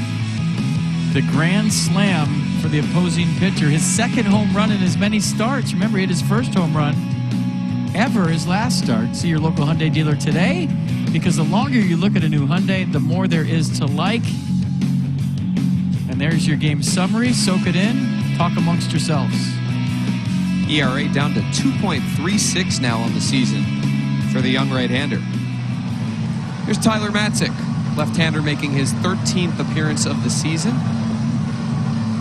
18 strikeouts over 8 walks. He will get Victor Robles to lead off the inning here in the 8th, and then he will get that guy, Juan Soto. Hey,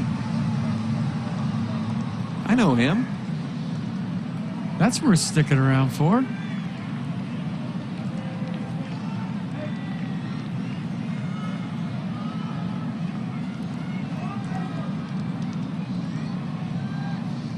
Nats will try and make some noise here in the 8th.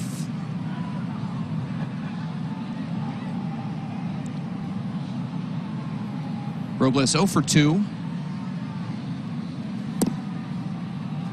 Well-placed fastball for strike one. Yeah, the Matzik heater averaging 96 this year. Slider curveball to complement that pitch.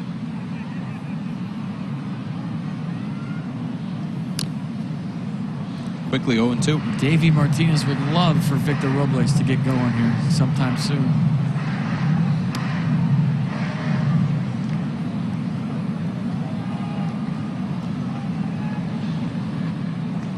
Even if he's not in the leadoff spot and doing damage, the lineup's a lot deeper and more potent when Victor's locked.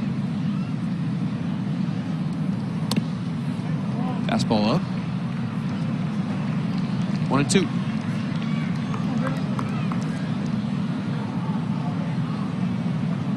Gotta feel good for him. Be back with the boys, especially on the road trip.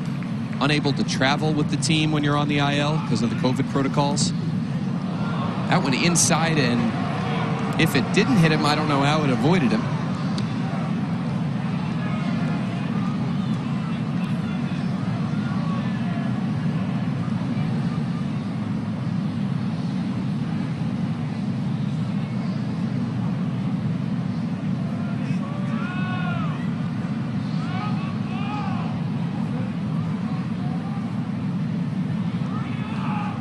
The 2-2.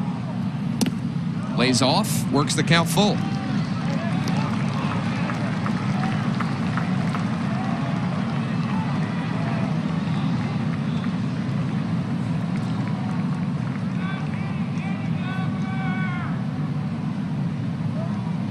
Fastball in. Robles fights it off.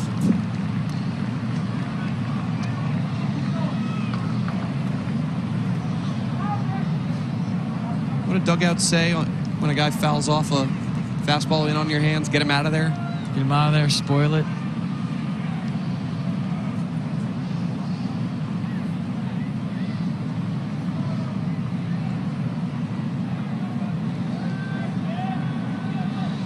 Another 3-2. That one's high. All right, need base runners. Last thing Brian Snitker wanted to see. Lead-off walk here in the 8th inning ahead of this guy. Let's listen to the crowd here.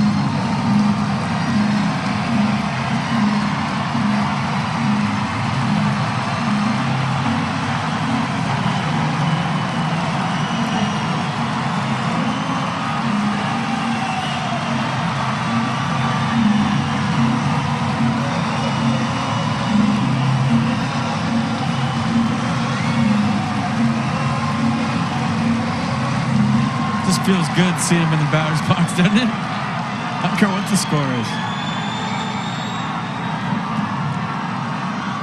Neither does he. He's going to battle regardless. Don't be shocked here if he hits something hard. First pitch breaking ball.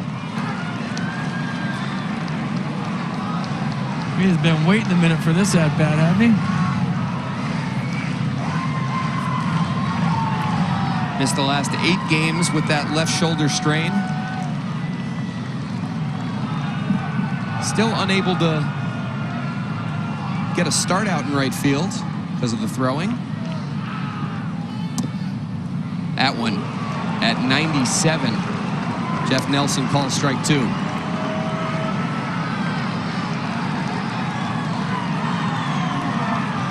I'll tell you what, whatever William Contreras is doing back there tonight, he is tricking Jeff Nelson left and right. I mean, you see how far he pulled that pitch back? Usually that's telling the umpire it's a ball. You don't have to move your glove on a strike.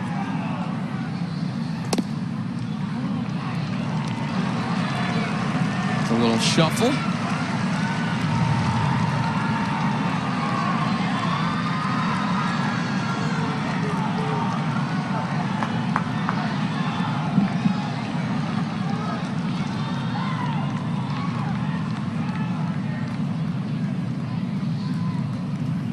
Swing and a miss. 97 from Tyler Matzik.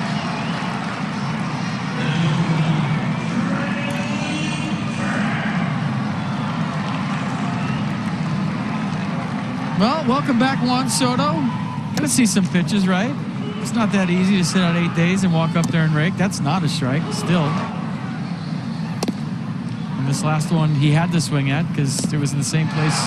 Well, that one was in the zone. My bad.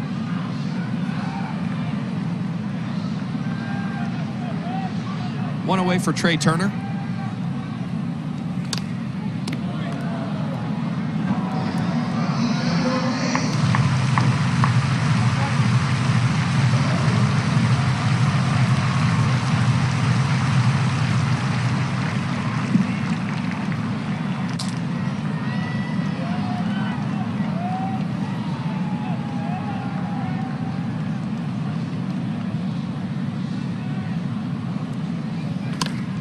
Ground ball just fell.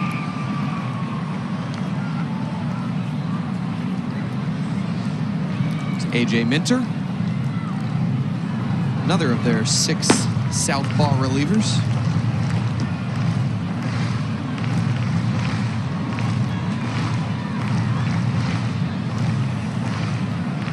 This has not been a lights-out Braves bullpen by any means. They've got some injuries out there, but Dude, I'd pay money to sit in a bullpen with 6 lefties talking, because lefties are just different.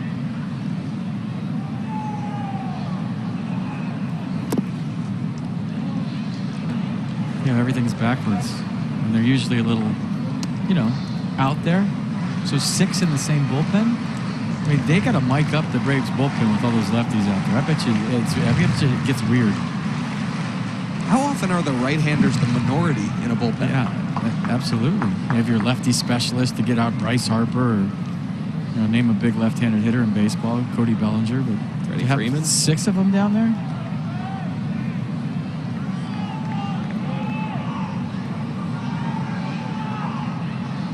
1-2.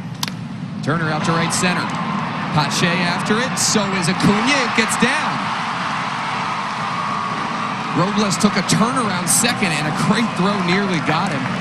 But the Nationals have 2 on with 1 out here in the 8th. All right.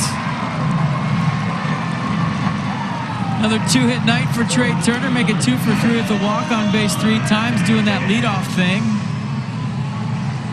And Victor Robles has to know down by 5 that he can't go to third here, and he almost did.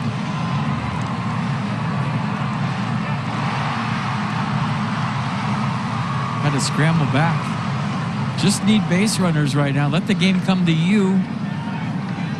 And this would have been a disaster, but he did get back. Line moving. Same seats. Why not? 11 multi-hit games now for Trey this season, tied for the most in the majors. Guy keeps going. Here's Yadiel Hernandez. Swing and a miss. Big hack at that 97. Swing it.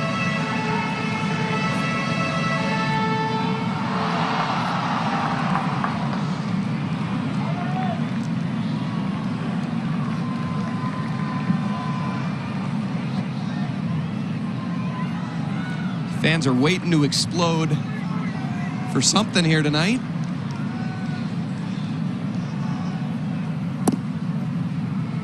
Slider, strike 2.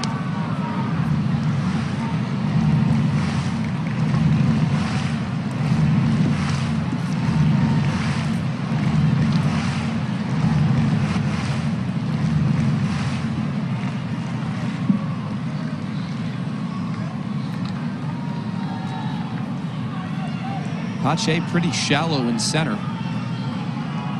It's the 0-2. Hernandez fights it off.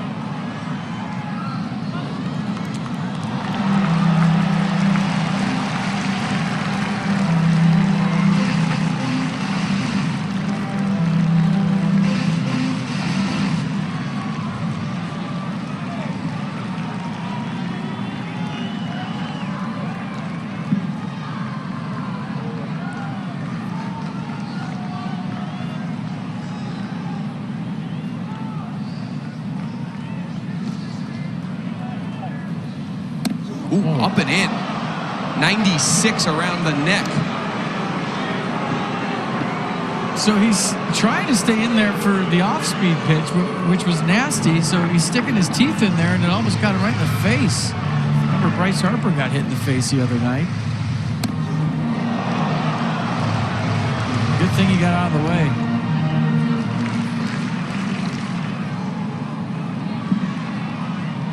Back to the breaking ball here after that Yeah, you purpose pitch up and in. You'd think. Other side of the plate with the breaking ball. The 1-2. There it is.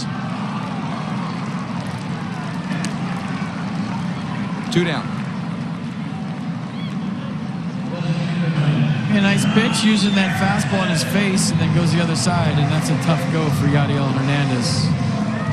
Can't really blame. You see that front side kind of spin out of there. So here's Josh Harrison to try and keep this rally going. Nationals got 1 in the 7th to get on the board.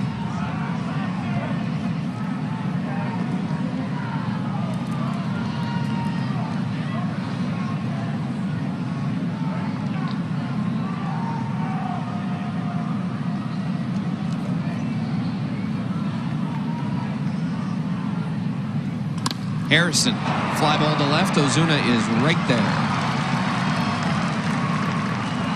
So, Matzek gets into a jam and out of a jam in the 8th, and it's still 6-1.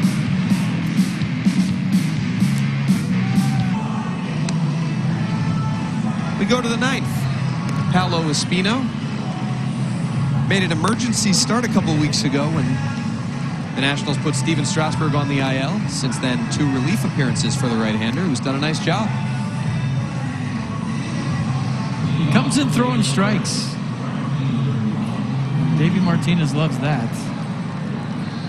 Curveball's his best pitch. Fastball, slider to complement it. Occasional changeup. Fastball right around 90. Ronald Acuna Jr. to lead it off in the 9th. His home run back in the 5th inning gave him 10 on the season. First guy in the major leagues to the double-digit home run mark.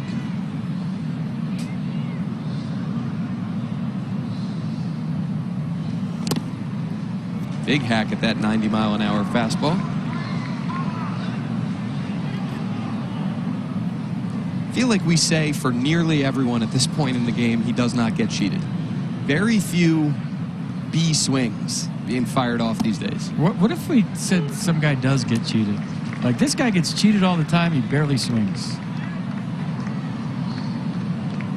Might not be around too much longer. I don't know if people know what, not getting cheated means you swing as hard as you possibly can. You're going up there to do damage, in case you're wondering.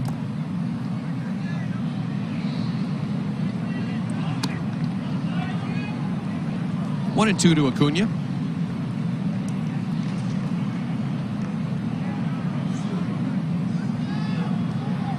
His father and grandfather both played in the minors. Shattered bat sends this ground ball to Starlin Castro. Gets Acuna, and the barrel of the bat ends up by the second base bag. That was not an easy play with all that was going on there for Starlin Castro. Watch the violent break of the bat. It goes flying toward Trey Turner, but Trey was backing up the play, so he's going to move away from this. Josh Harrison ran for cover. Did you see that? He put his hands over his head as soon as the bat was broken, and Josh Bell does a nice job staying on the bag. And there's a new one for next time.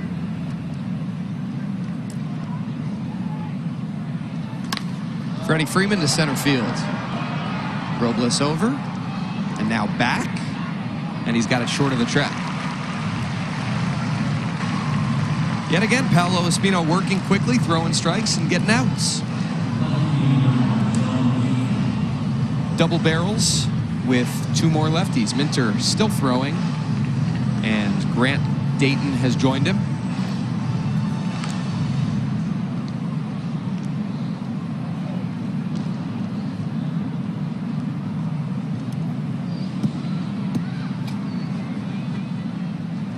Marcelo Ozuna also first pitch swinging, also sending a fly ball short of the track, and Kyle Schwarber's there for that one. So a quick top of the 9th inning for Paolo Espino. Get something started for the Nationals, leading off the bottom of the 9th inning. He and the troops will face A.J. Minter, 27-year-old left-hander, second-round pick of the Braves back in 2015. out of Texas A&M. Making his 14th appearance of the season. Put up an 0.83 ERA last year for Atlanta, and he's done a nice job again so far in 2021. Good fastball, averaging 95. 96. My arrow was in the way. Slider change. Slider 89. That little arrow that goes right on the... Yeah. Deduct a couple points on your final grade. I mean, I usually make it up. You got the half zip thing wrong earlier, so I know. a couple miscues for you tonight. I think you can call it whatever you want, to be honest. 1/3 zip? Mini zip. Ziplet. Ziplet. Yeah. Zipatini.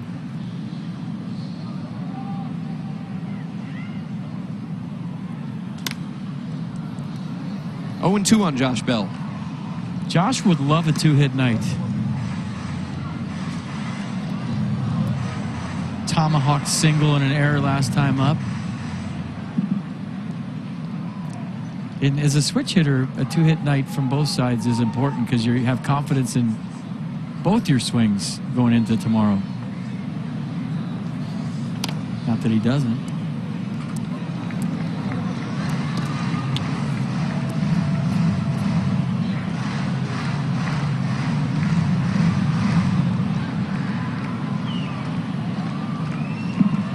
Kevin Long raves about this guy, the intellectual approach that he brings to the game.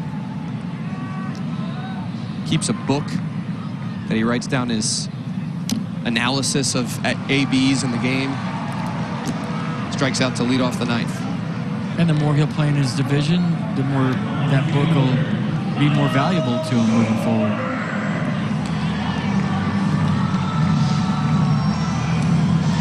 Kyle Schwarber looking for his first knock of the game. Did pick up an RBI back in the 7th on a ground ball to short. Brought in Josh Bell with the Nats' lone run so far.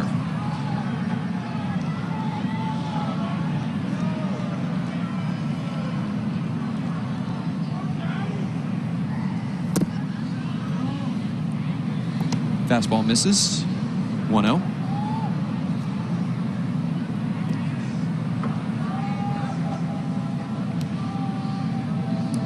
Braves trying to snap a 4-game skid and give the Nationals their first loss since last Tuesday.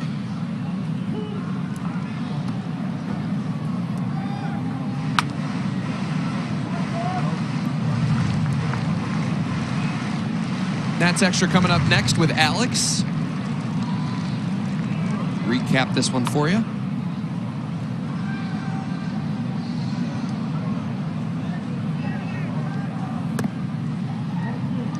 Ball 2.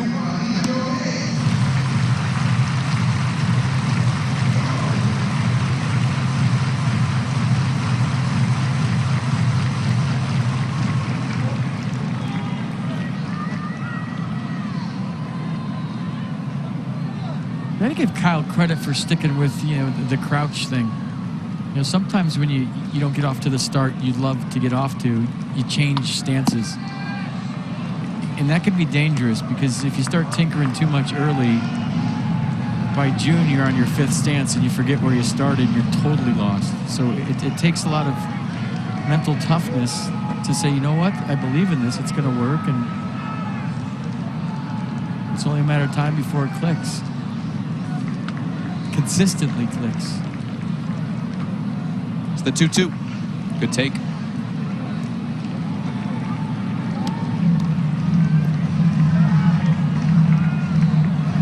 Told you earlier, his numbers against lefties thus far this season. 5 for 12.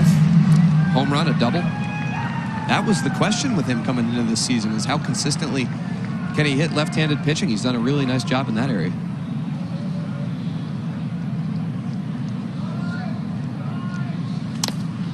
Pops this one up on the infield. Swanson calling. 2 away.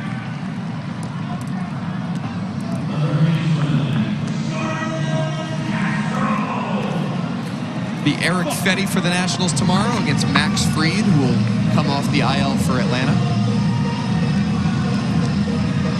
Fetty's last few starts have been good. Getting some confidence. Working that two-seamer cutter combination really nicely.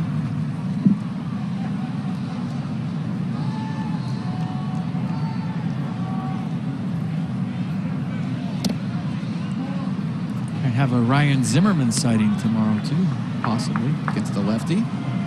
Day game the following day.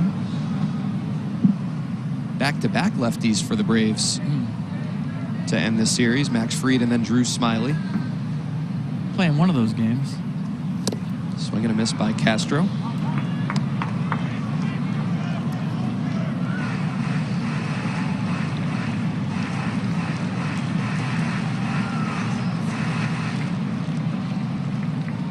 Last 4 starts for Eric Fetty. Pitched to a 2.61 ERA.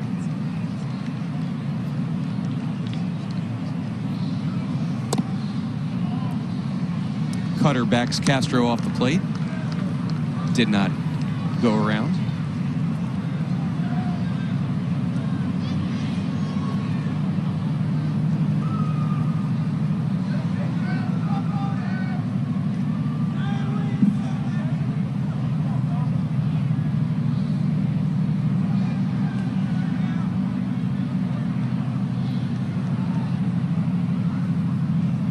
Swing and a miss. Got to congratulate the Scherzer family. Max going out there and delivering a complete game the other day, then sprinting to his car, getting to the hospital, and being with his wife Erica for the birth of their 3rd child. That's wonderful. Congratulations. What a beautiful family.